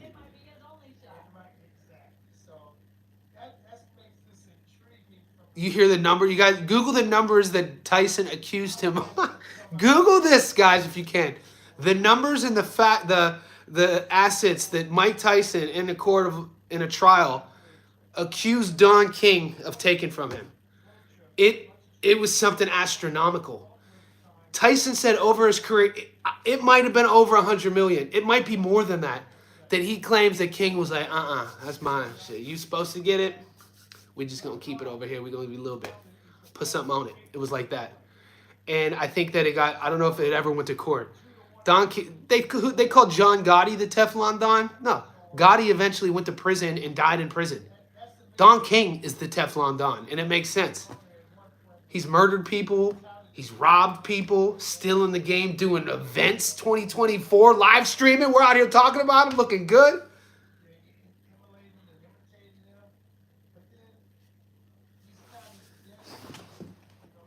All right, there's another. The lawsuit alleged that King took advantage of Tyson's vulnerability and lack of understanding of contracts. Did they put a number on that? Did that lawsuit have a number correlated, or was that not public? What size the Broner ring? 18 feet. Shit. That's a great. Does that looks? Does it look small? It might be this weird ass camera angle. That's a good. I don't think it's as small as it looks. Actually, they're hovering with. It's a weird camera angle. In the last fight, they then adjust. You'll see if you guys just tuned in, or if you're watching it. Does that look small? I'm an old head, man. I'm excited. I want to see Broner look like young Broner. Small ring could be bad news. I know, but how are Cobbs' feet? I mean, how are? Bro, they just mentioned Garcia. He wouldn't fight Haney. He just meant they're talking about Garcia though on the commentary. Dude, don't sleep on Israel Madrimov. People are sleeping on Madrimov. Obviously, I'm not betting on Madrimov, but I just did a video on him, and the guy has a 10-0 record. He doesn't have a lot of pro fights, but he has a lot of ring experience, amateur. North Carolina. I used to live in South Carolina. Yeah, next week. I lived in Myrtle Beach, South Carolina, playing baseball for the Myrtle Beach Pelicans in 2002 and 2003. I played baseball in South Carolina. Since the defeat, Garcia Broner has fought 4 times, compiling a 2-1 record. 34 years old. Broner's prime is likely over. Many see this fight has caused more. Yeah, I get it. But imagine the money grab this would be if Broner wins significantly. I think that's Broner. I don't think Broner's mindset is this is the money grab. I might bet on Madrimov. Bro, Madrimov is a beast. Blue belt in judo, blue belt in jiu-jitsu. The reason why that's relevant is his stance his balance. He switches stances. He's unorthodox. He has knockout power in both hands. Watch some Mazurmov highlights, man. The dude could scrap. 100%, man. It's good to talk to people who kind of don't just talk trash about. If yesterday I'm on a live stream, right, and I'm complimenting Mazurmov, but some dude is on the live stream talking shit to me, and I was like, just because I'm complimenting Mazurmov doesn't mean I'm talking shit about Bud. You know what I'm saying? Like we are able to compliment a fighter and not trash the other fighter. That's what I was trying to tell this guy. Even if Broner were to fight Raleigh, that would be a fun fight, man. And the name is Johnny. Dude, Raleigh versus Broner. I like Raleigh. I mean, I'm a Raleigh guy. I could watch Raleigh fight every weekend. Even if Raleigh's career ends up, which it probably will, like 22-10, I still like him. I like how honest, authentic, how silly he is. He's another one of those characters that make boxing great. And I don't like when people talk trash about him. Like Raleigh, you could find some cool interviews with Raleigh when he's not clowning to see like the true character that young fella has. He's a good dude, and people who really know him always say that about him. And he was doing well against Tank until he wasn't. So many people hate on Raleigh, but we need boxers. Yes, of course. Like he was. Watch that Tank Raleigh fight. That was a fun fight until he wasn't. Like Raleigh's game plan, it was a good game plan. He just didn't have the defense to live up to it. Most people are fans of boxers, not boxing. Mazurmov may be elite, but Bud is special, though. I agree with you, TJ. Yeah, he's a good guy outside the ring. Yeah. TJ, I agree with you. Bud is generational. But, dude, Terrence Crawford's so fun to watch. I love Terrence's mindset. He's the opposite of what we've been talking about. He's the opposite of an AB. He's the opposite. He's more aligned with, like, the Andre Ward, that samurai. But he has that chip on his shoulder. He has that me against the world, that channeling like those lyrics of Tupac. And I love that too because, you know, I live a life of very disciplined, you know, my last book I wrote was about daily habits, you know. So I admire a guy who's still getting after it. Bud's 37 this year, still getting after it, still feeling he's never got his flowers, still in his head thinking that people haven't given him the credit he deserves, and he uses that as fuel. That's inspiring. And that is going to be a hell of a fight. And I think this isn't supposed to be controversial, but I think a competitive, drawn-out slugfest with Mazurmov would actually be great for Bud's legacy. You know what I mean? Like, people are like, oh, I hate these stats that get floated around, like Crawford, you know, he got stunned, I think it was against Evogaskis, Mean Machine, and Johnny, you think Bud can pull the impossible and beat Benavidez? Come on! Benavidez at 68? Look, I'm not even giving you, like, the attention to talk. Have you ever... Dude, just look how big David Benavidez is. He's fighting next week against Alexander Vostok at light heavyweight. He's fighting Vostok at light heavyweight for the heavyweight title. Meaning when he cuts to 68, David Benavidez is walking around like 220 pounds. He's a goddamn monster. I enjoyed your Bud series leading up to...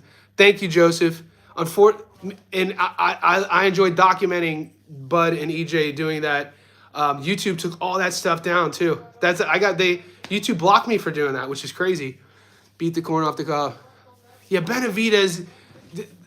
There's weight classes for a reason. I think Bud could find a second home at 54. Yeah, I think Crawford. It's a great test with Mazurmov. You know, he's already a world champion.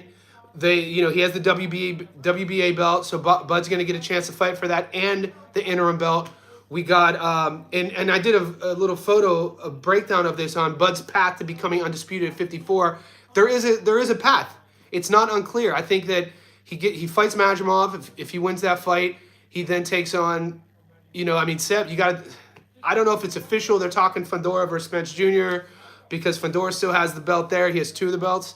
And then it's Kurt Alizev, I think. I think Kurt Alizev has that other belt that that has to come into factor if Bud wants to do what he wants to do. Bud's a legacy guy.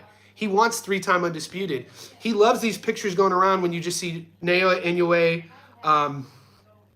Crawford, and then Usyk, 2-time modern boxing, three different fighters to become undisputed in 2 different weight classes. Bud wants to be the third.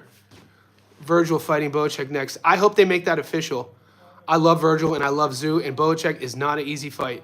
How worried is Broner about the height and reach advantage? Broner should be worried about that reach advantage. I mean, Broner's 5'6", Cobbs is 5'11". Cobbs fights taller than he really is too. He has that weird.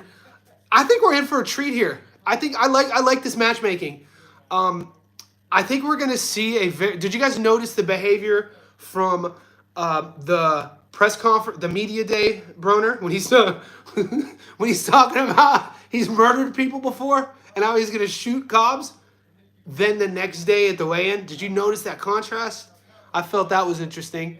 Broner was two different people. I don't know if somebody was in his head and was like, "Hey, bro, he's making like racial slurs. He's talking about homophobic remarks. He's talking about murdering people. I had sex with your wife, but not in those words." But and then the next day he was good. Can we have a prediction with the round? Boxing News Magazine needs to honor Bud for his legacy. They do, 100%. Cobbs is at a skill disadvantage, but he's got every other advantage. Okay, you want me to do you guys put me on the spot to do a fucking... Okay, let's all do our predictions right now. Round. If you guys are going for Broner, Broner's going to win by decision. If you're going for Cobbs, Cobbs is going to win by knockout. So I'm going to write it down. I'm picking two, okay?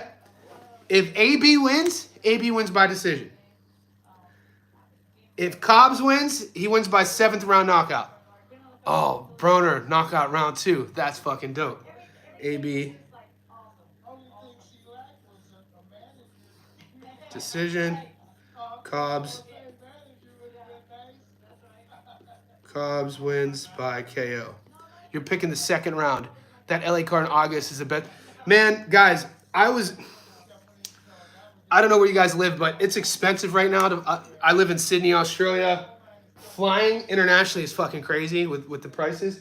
I was going to fly to see that fight, that card. But when Zoo pulled out, man, it just wasn't enough for me. Virgil's one of my favorite fighters. Zoo's one of my favorite fighters. I've had Costa Zoo on my podcast before. I know the Garcia family, so Virgil, it was great to see Virgil get reconnected with them. I think Cobbs stops in the 7th round and wins by knockout. I'll donate $500 to the charity of your choice. This is awesome. But when Zoo and Virgil got pulled off that card, man, I was like, you know what? I just ended up buying tickets for Christmas to see my family instead. So I was gonna fly in August, but that card, and then I wanted to see Anderson versus Deontay Wilder, but Wilder, things didn't work out. They did put, Anderson versus my mind, you guys know, not Big Baby's Anderson, the other big boy. Two Americans are fighting the heavyweight spot. I would have rather saw Wilder though in that space. And man, I think Virgil and Zoo will fight before it's all said and done. It's like, where does Zoo go from here? Because it looks like they're signing. I mean, I know Errol's in camp. Errol looks like he's training for that Seb Fandora fight. Fandora's still not going to be cleared until September. Is it Bacoli? Is that who? Are you sure? I thought it was which is a close fight. Okay, I didn't know Bacoli was. I thought it was Anderson versus my fucking mind. It'll come to me. Too much peanut butter whiskey. Who am I thinking of? Who's another young American heavyweight that had a lot of pub? I think he has one loss. I thought that's who they signed to replace Wilder. So it's Bacoli versus Anderson. That's a hell of a fight. Both really long, positive. Okay, cool. Appreciate you. See, we can't know everything. Zoo versus Virgil was my favorite fight. Same, man. Fuck. Both guys, the way they carry themselves. Baby Miller. That's who I thought. TJ. You can read my mind. Okay. Yeah. So Jarrell Miller versus Andy Ruiz, man. That's a good dude. Richard Torres. His time will come, man. Richard Torres is a goddamn beast. But Andy Ruiz, man, I put up a video on our Boxing News Today group on Facebook of him hitting the pads. Ruiz's hand speed has always been high level. We just got to see him sub 270 pounds. You know what I mean? Like, he's another one that, man, flash in the pan sort of career. Like, we saw him at his best. It has to be so tough living up to it. Could you guys imagine living up to a career-defining performance? This is something that a guy like Crawford or a guy like Canelo, I think, doesn't get enough credit for, is that it becomes routine to have career-defining performances. The difference between world champions and all-time greats is that exact sort of subject. Is world champions will have an all-time great performance maybe once or a couple times in their career, but an all-time great only has career-defining performances. And Andy Ruiz, we've seen him have that once, but we've also seen him not have it. All right, the boys are about to get called out. This does look like a high school. Whoever said that, I don't know if it was TJ or Green. This looks like it's being live streamed in my high school gymnasium. Oh, Cabelle's a beast. Who's Agent Cabelle fighting? Because I'm live streaming on, I'm using my iPhone here, and I'm using my laptop to project onto my big screen. I don't have another device, so I'm kind of trusting you guys for these facts. But Cabelle's a beast. There's so many good fighters in boxing. Boxing's in a good spot right now. So this is the Seminole Casino in Florida.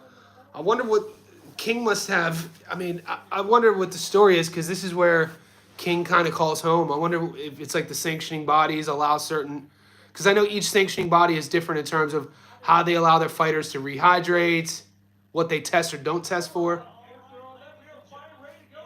Finally, the main event is upon us.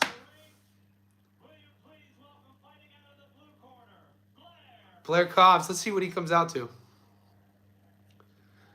Dude, talk about a big spot, though, man, for this year. In 2024, already a better year for boxing than 23. I agree with you. Jabalev never been beat. People don't talk about Jabalev enough, man. He's a Kazakh fighter. He's an Uzbek fighter, too, right?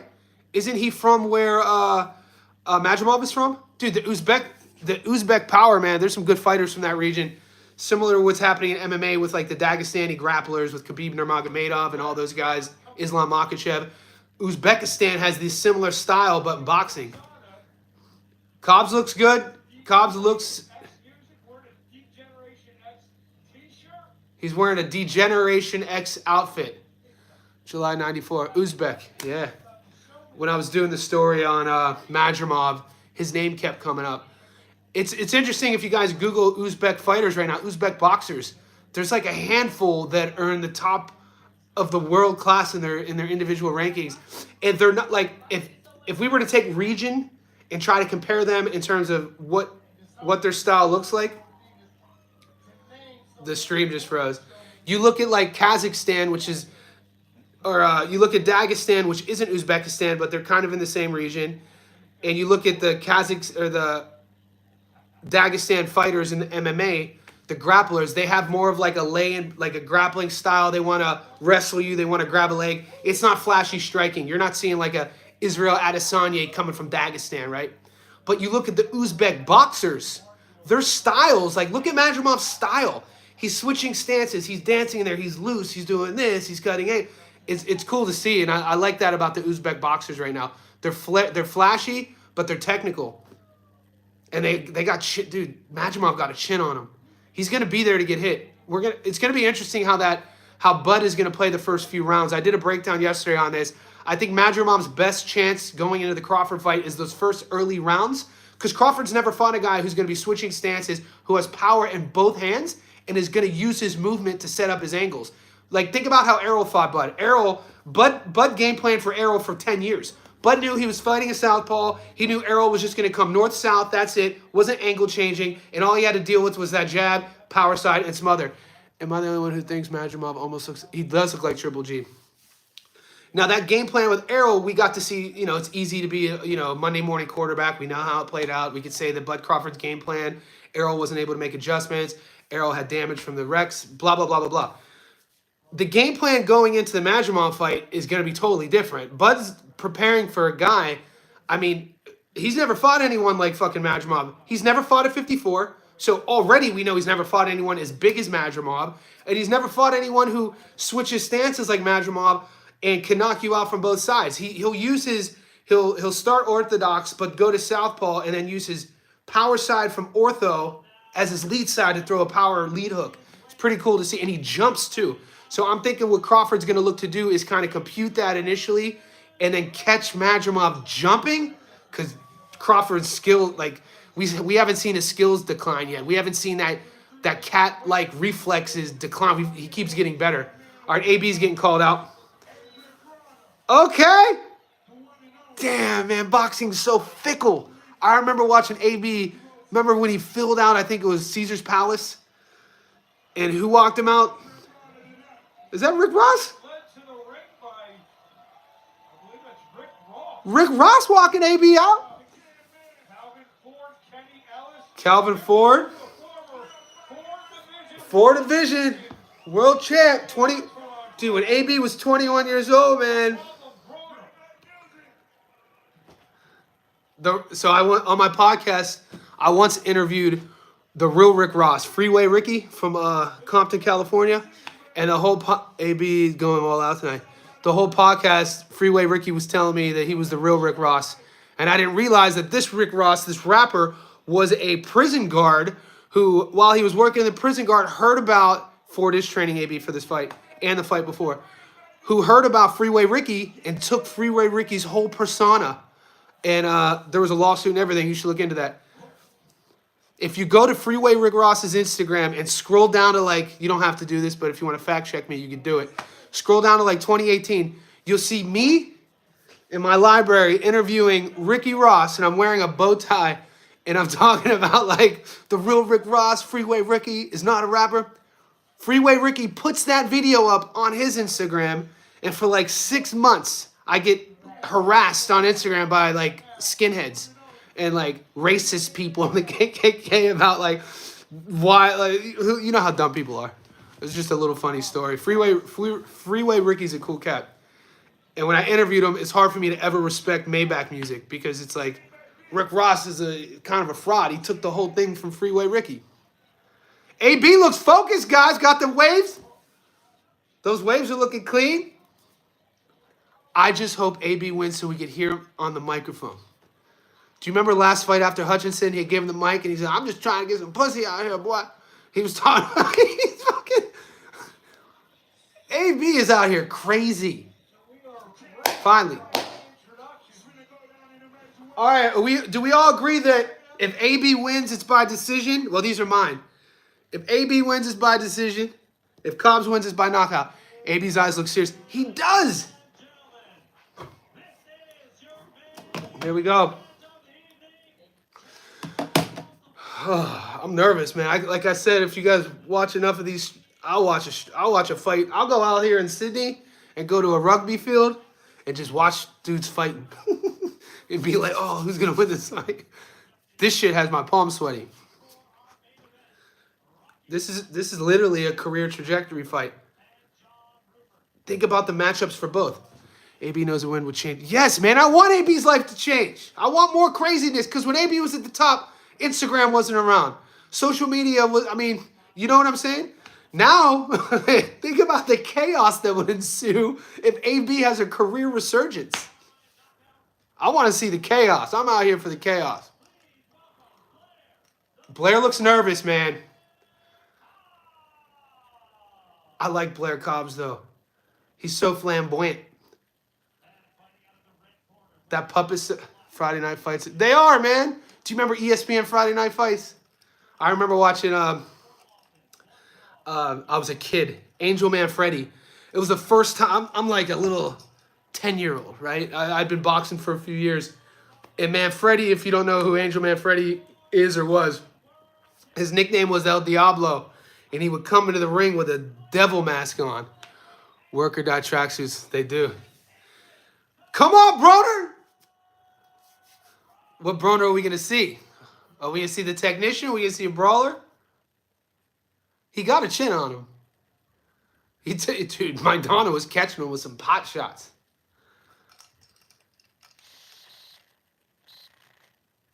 It's wild. We'll see if he could get...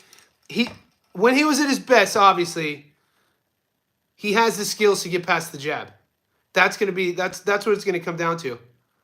If Cobbs' game plan is to jab, frustrate Broner into taking a risk, and then catching him with the right hand. Stare down, in the middle. The ref's giving him the rules. Seconds out. Dude, Calvin looks like a G, though. How has no one mentioned how many chains Don King is? Is he? See, Don King is a true G, man. People need to give way more love to King, man. He is a true OG of like life. Imagine how many STDs he's collected over 93 years. Could you imagine? Don King probably has STDs from like the silent film era. He got like 6 on.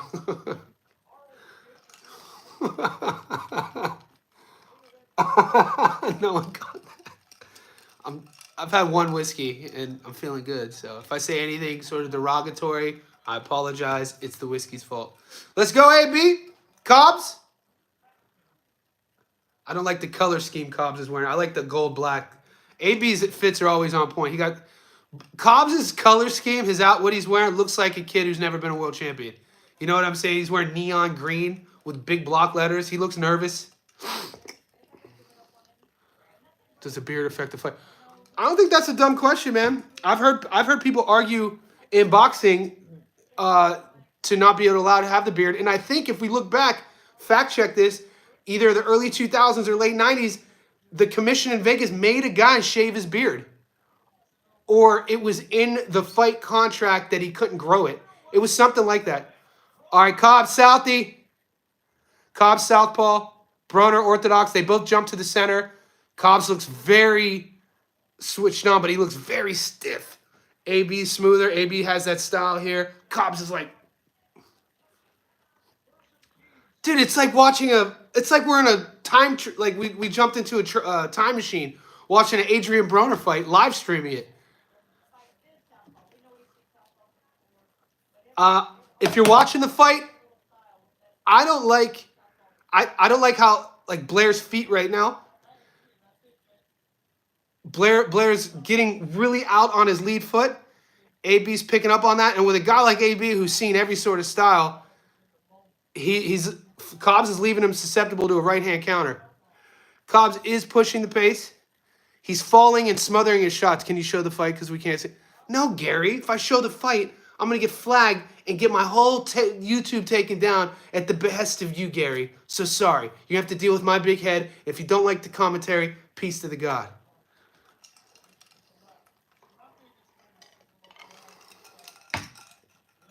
One minute gone.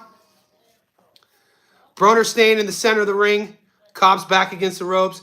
So what Cobbs is doing, he's unloading, resetting, but he's smothering his work. He comes in a bit wild. Nothing's really landed.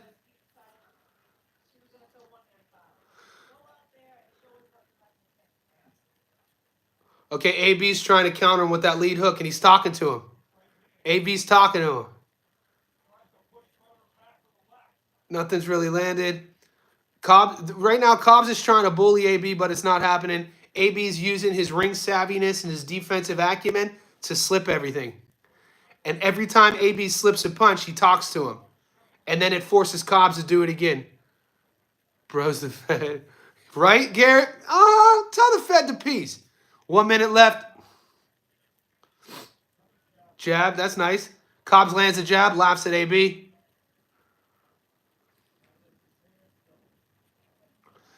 Broner's pushing Cobbs against the ropes. Cobbs lands a backhand. What's his harder, Cobbs left or Broner's right? I think that, we're going to see. I mean, it's going to come down to timing. Now, if Broner could catch Cobbs coming in and time his right hand, because the way Cobbs is crashing in, I'd have to say Broner's right hand. Because Cobbs is throwing his left, he's not stationary. His feet aren't under him. So he's wild, but when you throw wild shots and your feet aren't planted, you lose power. So, all right, that's the first round done. That was a feeling out process. I'm going to give that to Cobbs just based off of output. Broner was more or less reading what was happening. Didn't really get hit with anything. Your thoughts on what Broner weighs in right now?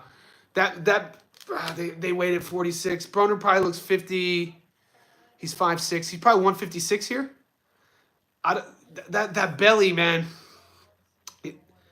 He probably 156, maybe 160 max.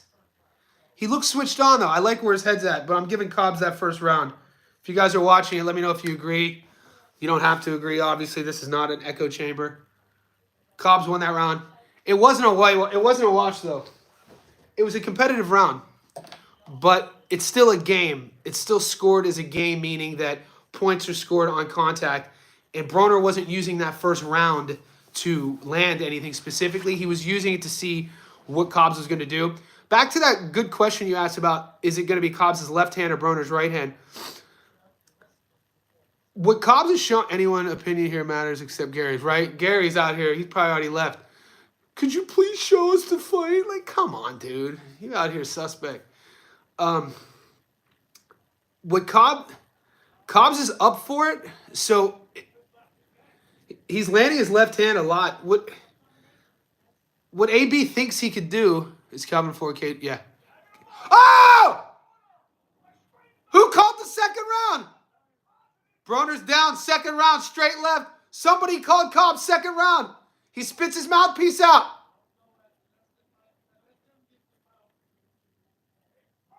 Oh, shit. You did call it. Broner's up, spits his mouthpiece on. There's still 2 minutes left in this fight. Broner is not recovered. Oh, body work. Cobbs with a 10-piece. Broner's just shelling up. Broner, throw something back, big baby. He's calling him on. Broner lands a jab. Lands another jab. Pulls him on. Cobbs, nice angle change. 1:40 left in the second round. Is Cobbs punching himself out, though? Cobbs needs to calm down. Adrien's recovered a bit. Lands another jab. That was a 10-piece in his soda, right? Dude, that left hand was right on the spot. 90 seconds. Broner pushing Cobbs against the corner. They tie up. He knows he's in a fight now. That left hand was beautiful. Adrien lands a straight right. Cobbs is back against the ropes. Adrien lands a jab, another jab. We got a little fight, boys. He's that classic Broner guard here. Jab, jab, jab. Cobbs is in the corner. Hook. 45 seconds. Hook. Adrien's feet don't look right yet. Oh! Cobbs' left hand is looking nice. 30 seconds, guys. Second round.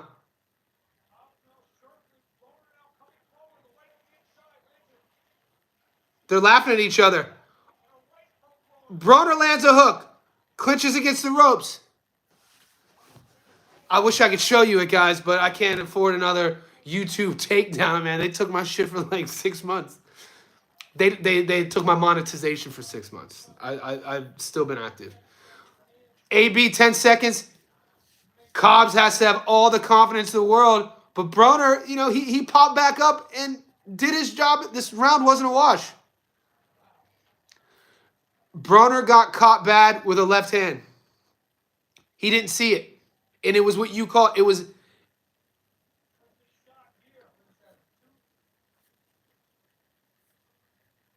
Oh! So what it was in the middle of the ring, Cobbs throws a jab, slips it, and as he jabs and slips, he throws that wild left over the top while he's walking forward, and it's the left that lands and drops Broner.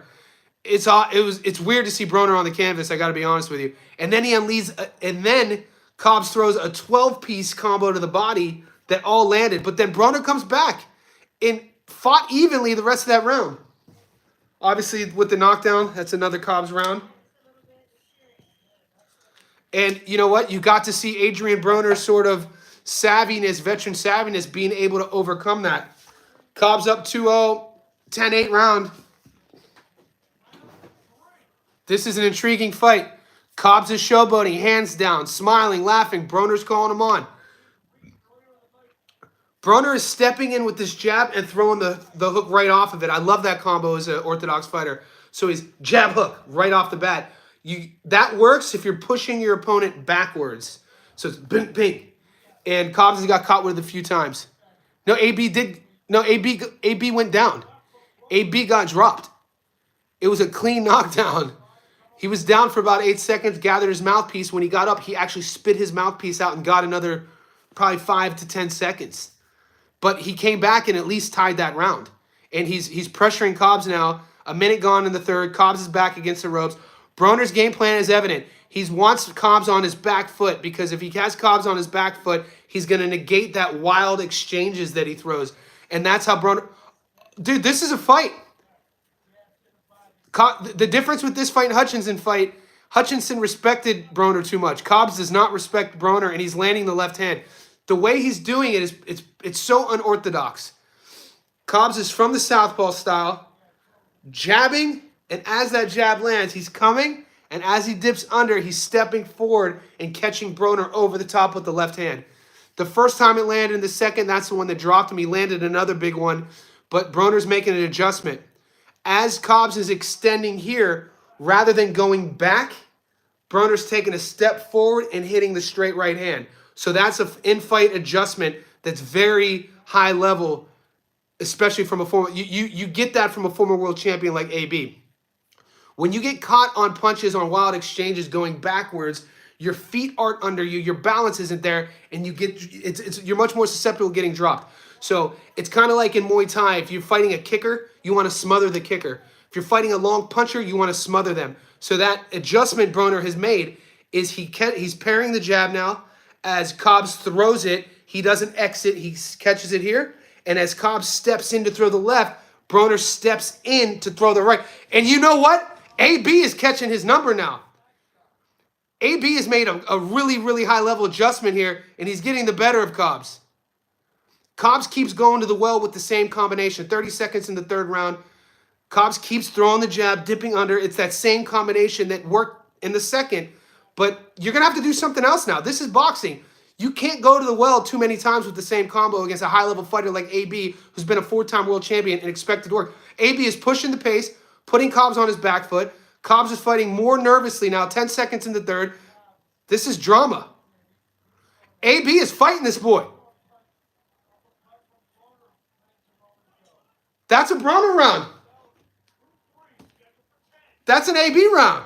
We got ourselves a fight. AB's sitting there talking to him. AB got that experience, bro. His face him high, 100%. And that's boxing. And think about all the wars that AB, the sparring rounds that they got at Floyd's gym back in the day. People don't know about the fucking doghouse, dude. Those sparring rounds. Yo, let's go AB. For sure, man. AB is savvy. Dude, this is a Broner that looks like a guy. I'm going to make a prediction here. Okay, if AB doesn't gas out, it looks like he's figured Cobbs out already. It looks like he's figured him out. He's made the adjustments. Cobbs is smiling in the corner. AB's breathing a bit hard. Round 4. I got Cobbs up 2-1. Remember, he does have the knockdown the second. AB did fight well the last 2 minutes. Who's Cobbs' coach? Great question. Great question. I don't have all the answers. Could you imagine if I had all the, or if I just lied? Oh, Cobbs' coach is a guy named Henry Martell. Martell grew up in Pittsburgh, Pennsylvania, and he came up through the amateur ranks through the national amateur. No, I don't fucking know. But you guys can tell me. 30 seconds into the fourth. Broner's game plan. Broner knows he's the shorter fighter. So if you guys are ever in a street fight or ever sparring anyone, you're shorter, you cannot be at range with the longer guy. You have to cut that guy in half. And this is what Broner's doing. That high guard. Oh! And what's happening is Cobbs is extending himself, and Broner's just here. Ooh, Cobbs landed a nice one there. I love the high, dude. That classic Broner guard is dope, man. I like a high guard. But sometimes you could kind of like fall in love with it, and you know our hands tell our brain to just stay here rather than work, and so that's what you have to drill that. You have to stay high and tell your brain still work. And sometimes, you know, at least in the later part of Broner's career, he would have these rounds he would just give away because he'd stay here. He wouldn't be taking too much damage, but he wouldn't be working. He's working now. 90 seconds left in the fourth. Nice jab. He's using just... Broner, you're not going to see an AB extending himself. He's just here. Lead foot, getting his foot on the outside of Cobbs' foot. It's orthodox versus southpaw. Cobbs is working, but he's spending a lot of energy. And Cobbs cut a lot of weight to make this 147 weight. He's 5'11". AB's 5'6". They're both 34 years old. AB has the ring experience, the high level experience. We're gonna see if Cobbs can keep this pace up. Did he box himself out? Did he punch himself out in that second round? After he dropped AB, he jumped on him, threw like a 15 punch combo, and he slowed down.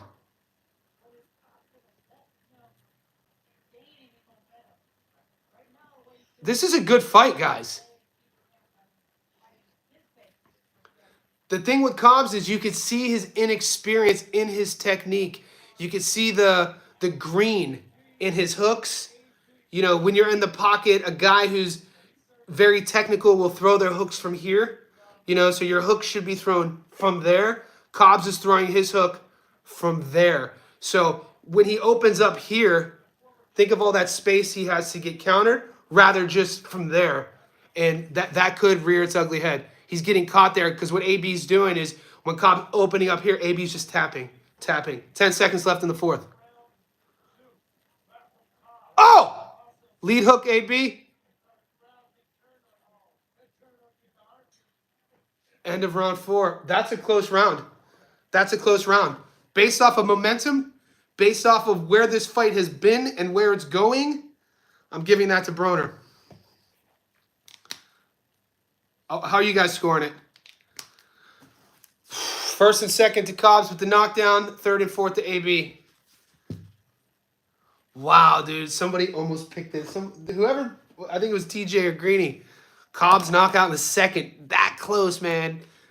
And we'll do a video tomorrow. It was a long count. I got it 2-2. Yeah, same. It was a close last round, but like I said, we have to take in consideration like the ebbs and flows of the fight, where it's going. Cobbs hasn't landed anything meaningful in the last few rounds. I love his body language. You can't take that from Cobbs is a dog. You know what I'm saying? He wants to be there. And there's no love loss here. 4-0. Knockdown, shut up his cheerleading corner, which was sweet. You think Cobbs has won every round? I don't know. I respect your opinion though, mate. Round 5.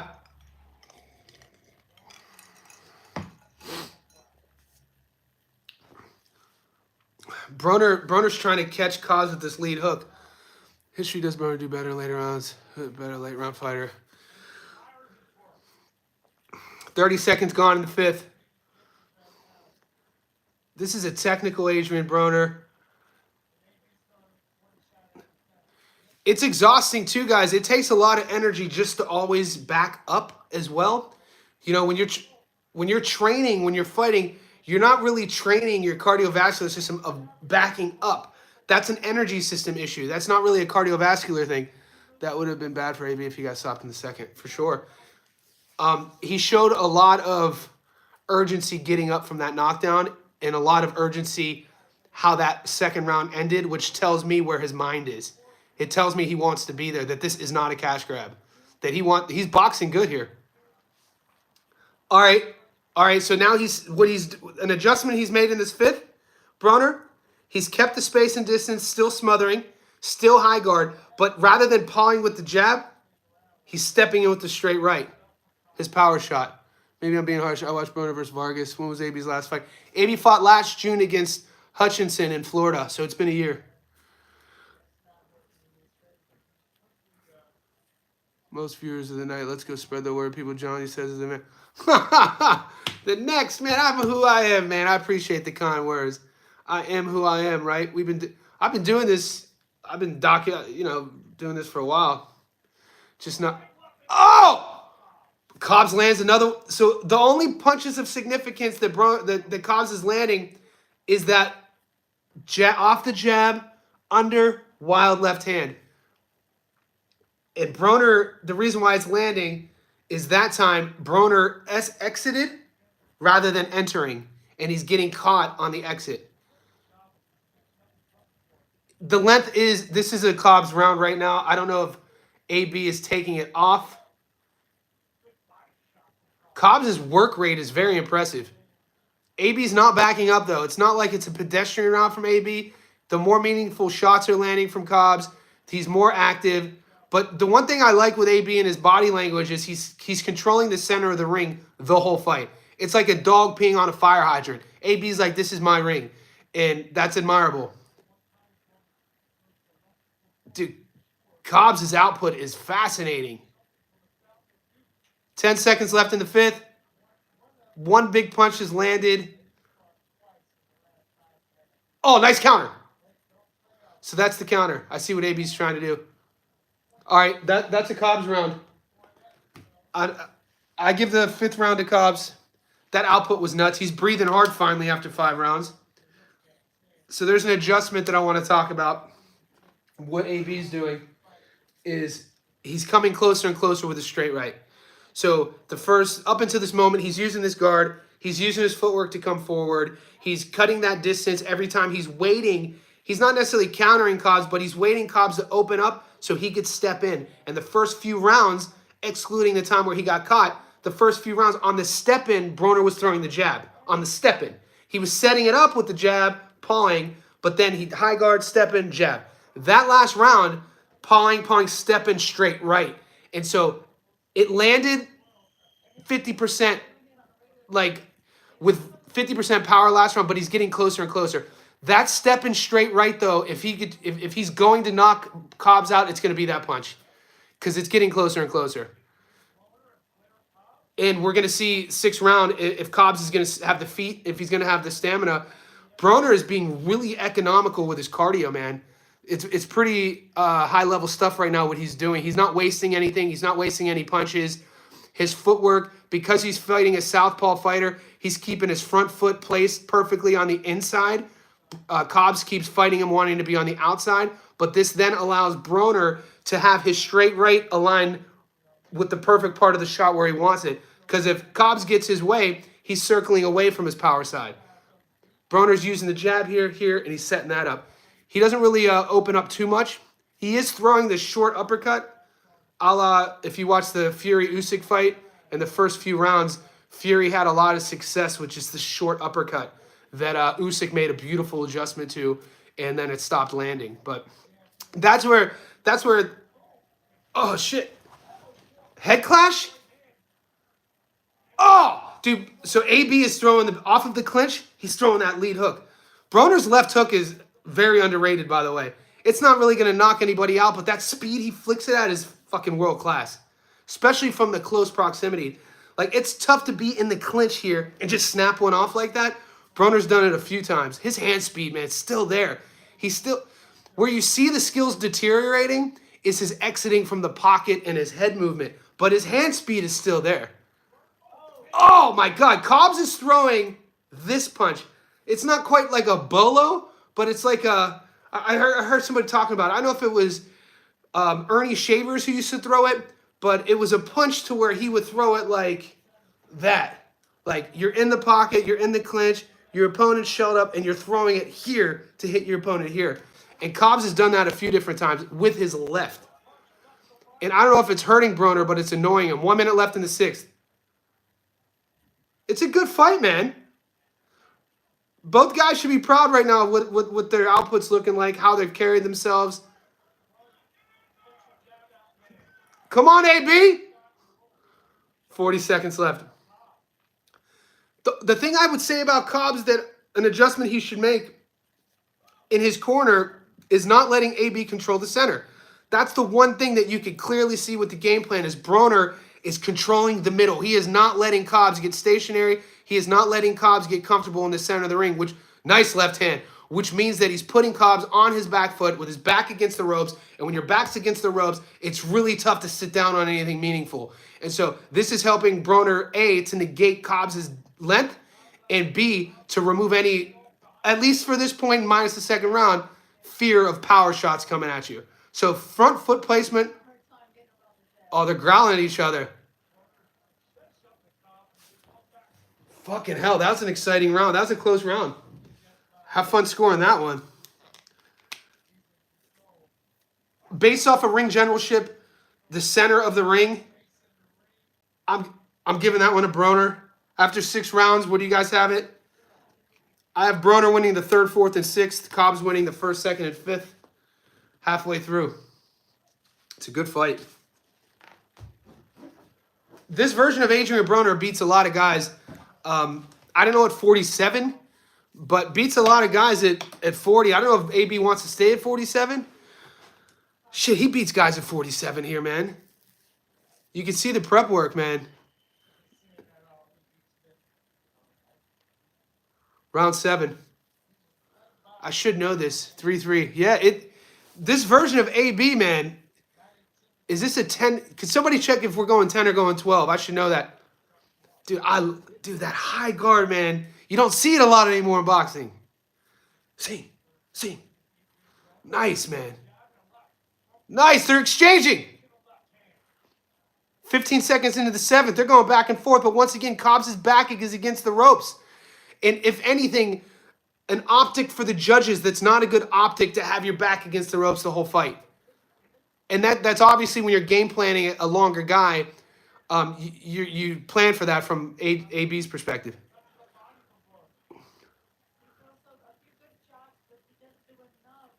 Mouthpiece came out.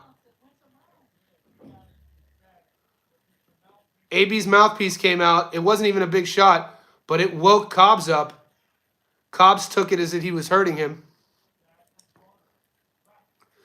2 minutes left in the 7th. Broner lands a nice right uppercut to the body. Gets a reaction out of Cobbs. Broner's still working the jab. Cobbs is back against the ropes. 2 minutes left in the 7th. AB still establishing the jab. Angle change, knife step off, lead hook. Damn, this ref is chaos. He just let AB fight the last minute and a half without a mouthpiece while he was holding it. It's weird that they take a pause and break and make the mouthpiece get washed. It's like, no, you spit it out, put that bitch back in. 90 seconds, 7th round. AB back to the center. Cobbs trying to work that jab.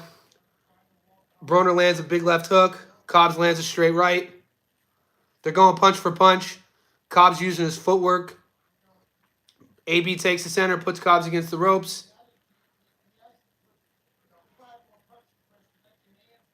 Cobbs is a more active fighter, but Adrien's controlling the way that he wants the fight to go. Like, if you were to ask each guy, mouthpiece out again. Broner spit his mouthpiece out again. Oh! 1 minute left. They're exchanging here, guys. He needs a new mouthpiece guy. Come on, ref. The mouthpiece should not be coming out in a fight, especially if you're a guy like AB. And he's not even hurt. I could see if it was like a Diego Corrales situation. Do you guys remember when Chico spit the mouthpiece out and that actually was a veteran move which won him the fight? He ends up knocking out... you guys are going to clown me for not remembering this. Fuck. You guys stop drinking whiskey. It was one of Diego Corrales' shining moments. It was a great fight. Corrales versus fucking... Somebody save me, please. I'm dying out here. 20 seconds. 15. The ref still hasn't given his mouthpiece yet. AB's pushing it. Cobbs lands one of those big left hooks. Dude, he let him fight. Okay, that round ends. 7th round. Guys, it's just going to come down to what these judges like seeing. If you're a judge, what are they saying here? If you're judging the fight based off of the front foot, ring generalship, you give that round to AB. The problem is Cobbs is throwing more, and it sometimes is looking like he's doing more, but Broner's style is he doesn't waste anything. Broner's really efficient. So I wish I had the stat punch count here to see the statistics, because Cobbs is missing way more, but he's throwing more. Now, if we were to negate both of those, if we were to take Broner's accuracy and Cobbs' output and negate both of them and then focus on who's controlling the center of the ring, I'd have to give that to Broner. That's what's happening. Round 8. I'm going to give it to Broner. I'm going to give 7 to Broner. I'm not too confident with that round 7. I'm going to put an asterisk by that round because it could have gone either way. Round 8 starts. Right now we got Broner 4-3. But remember, Cobbs knocked Broner down in the 2nd round. It was a legit-ass knockdown. Once again, round 8 starts like every other round. Broner to the center, pushing Cobbs against the ropes, forcing him to fight off of his back foot. Cobbs is moving, feigning more than Broner. Broner has that classic high guard, stays right in front of him. I'd like to see more head movement from Broner, but he's using his guard to deflect and throw the jab 1-2 counters. Cobbs is talking to him, smiling. Nothing's really landed yet. Cobbs is trying to set up that overhand looping hook that he keeps landing. That's coming down like that. Castillo. It was Corrales and Castillo. I knew it would come to me. But that was the fight where Castillo hurt Chico, and Chico was out on his feet, spits his mouthpiece up, gets the 10 count, and gets another like 15 seconds because they couldn't find his mouthpiece. And then the next 30 seconds, he knocks Castillo out. One of the greatest fights of all time. Google that. You guys are boxing fans. You'll know that fight. A minute 30 in the 8th. The first clinch work. I'd like to see more of that from Broner. Cobbs has a smile, like a maniacal glare this whole fight. He's a snack-sponsored athlete. I didn't know that until right now. Blair the Flair, snack right on the shorts, the big fella.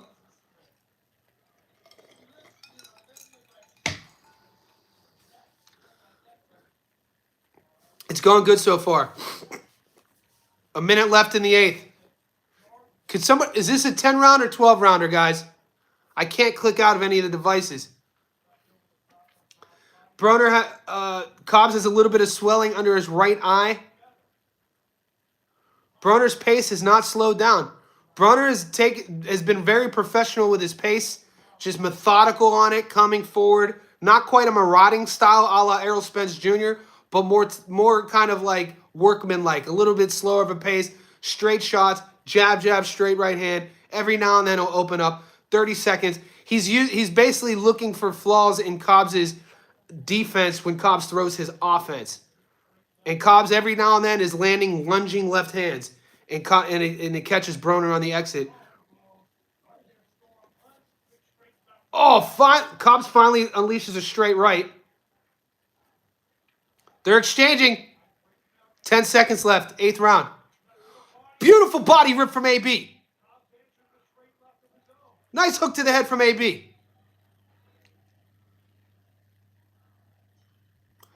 Fuck, they're staring at each other in the middle of the fucking ring again. Have fun scoring that round. Another one. What are the boys saying?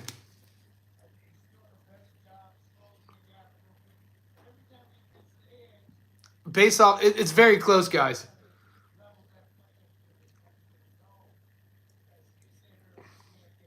I love that slapping left hook that Broner throws.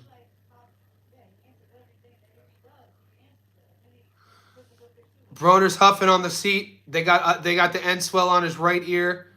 Cobbs has this crazy ass look in his face. They're working on his right eye. He's finally showing signs of breathing heavy. Cobbs is in great shape. AB's in great shape, man. Kudos to both guys. 8th round. I'm gonna give that to Cobbs. Going into the 9th round, it's literally even. Right now, the decisive factor is that knockdown in the second, at least on my scorecard. If you didn't know, this is unofficial. 9th round.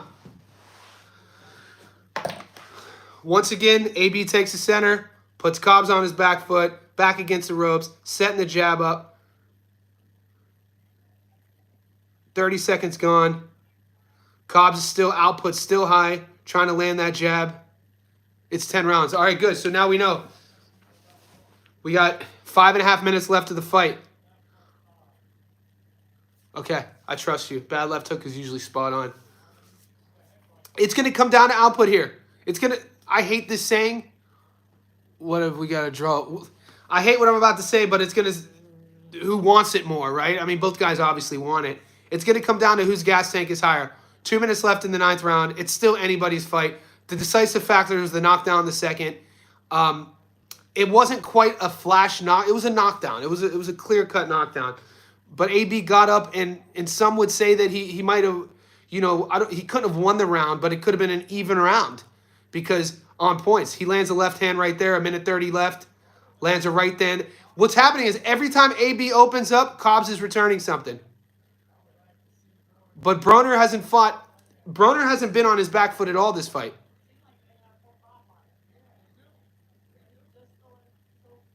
"90 seconds.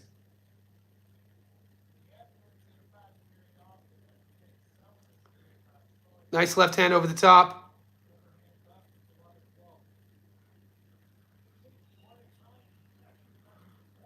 So what's happening is in the down, in kind of the huge right hand by AB. Huge hook by AB. Nice left hand by AB. 1 minute left. Cobbs has a lot of swelling on his forehead. The difference right now is in the lulls, in the moments of the non-exchanges, Cobbs is throwing his combos more like here, here, here, pitter-pat, and AB's starting to sit on things here. And he's having bigger reactions out of Cobbs. 40 seconds. AB is not taking one back step this whole fight, by the way. And read into that however you want to read into that. And judge it however you want to judge it. But it'd be tough to say, if we were watching a street fight, once again, other than that knockdown, it'd be tough to say AB was getting beat up. Because he's not taking one step back. 15 seconds. These boys are fighting. There's a little bit of blood on AB's lip. Right hand lands. Cobbs is against the ropes. They're exchanging. They're smiling at each other. AB has swelling under his right eye now. Have fun. Oh, this is an exciting fight. I wonder what they're saying about it. Cobb's left eye is swelling.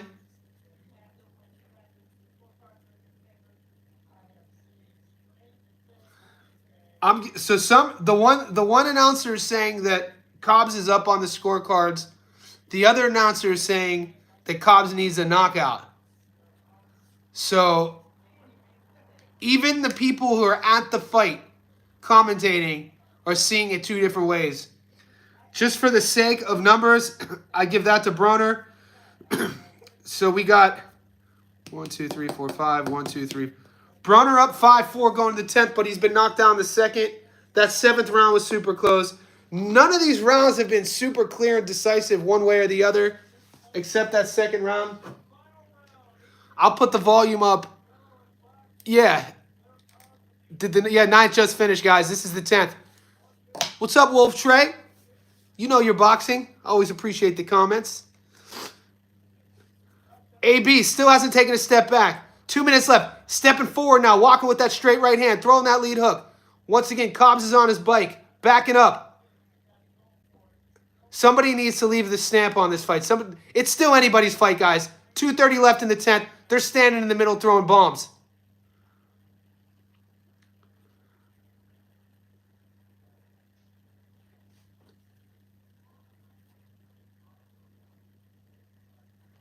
Anybody watching, even if you're not an AB fan, there's no way you're watching this fight saying that he's not trying to win, that he's not prepared.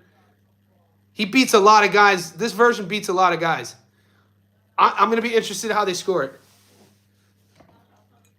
2 minutes left, guys. Oh! Stepping right hand.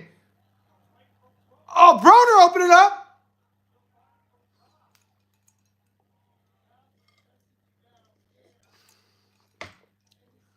1:45 left, guys.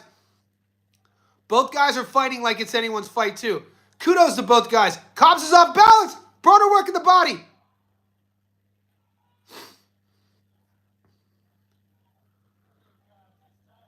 Cobbs is worn out a bit. Back against the ropes. Hands are falling a bit. AB still has that high guard. 1:30 left. It's still anybody's fight.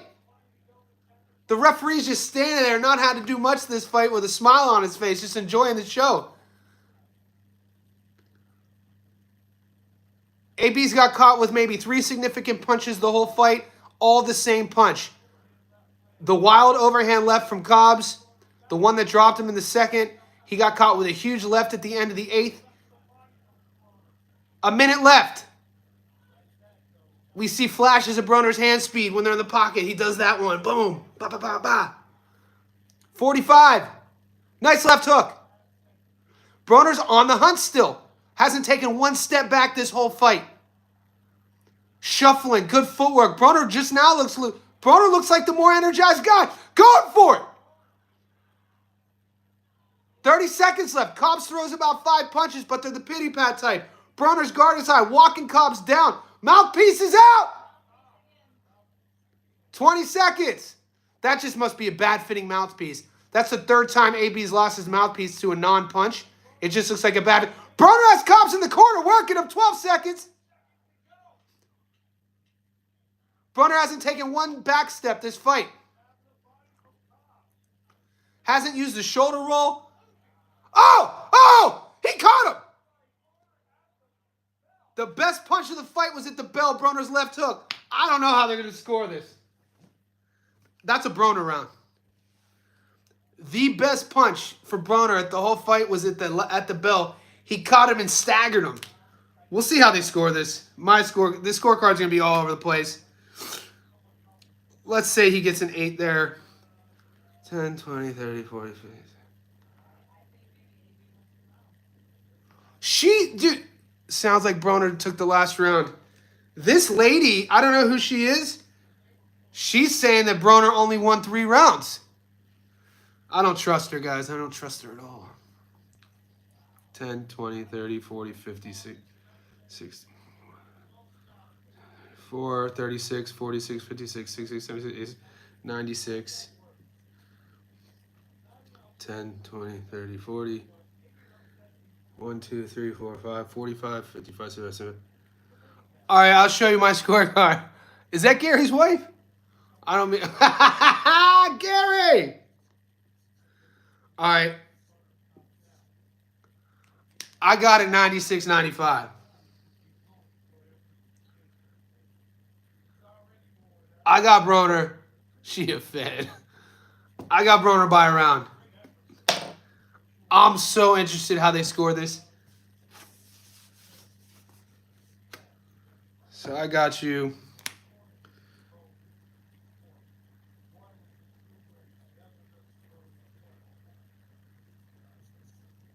Well, let's say he gets a 10-8 there. Let's give him the 10-8 there. Let's go 10-9, 10-9, 9-10, 10-9, 10-9, 9-10. Here we go.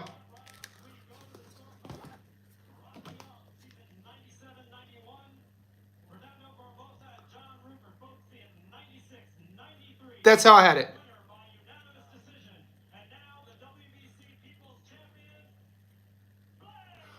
Oh, they gave Blair a UD. You can't be mad at it.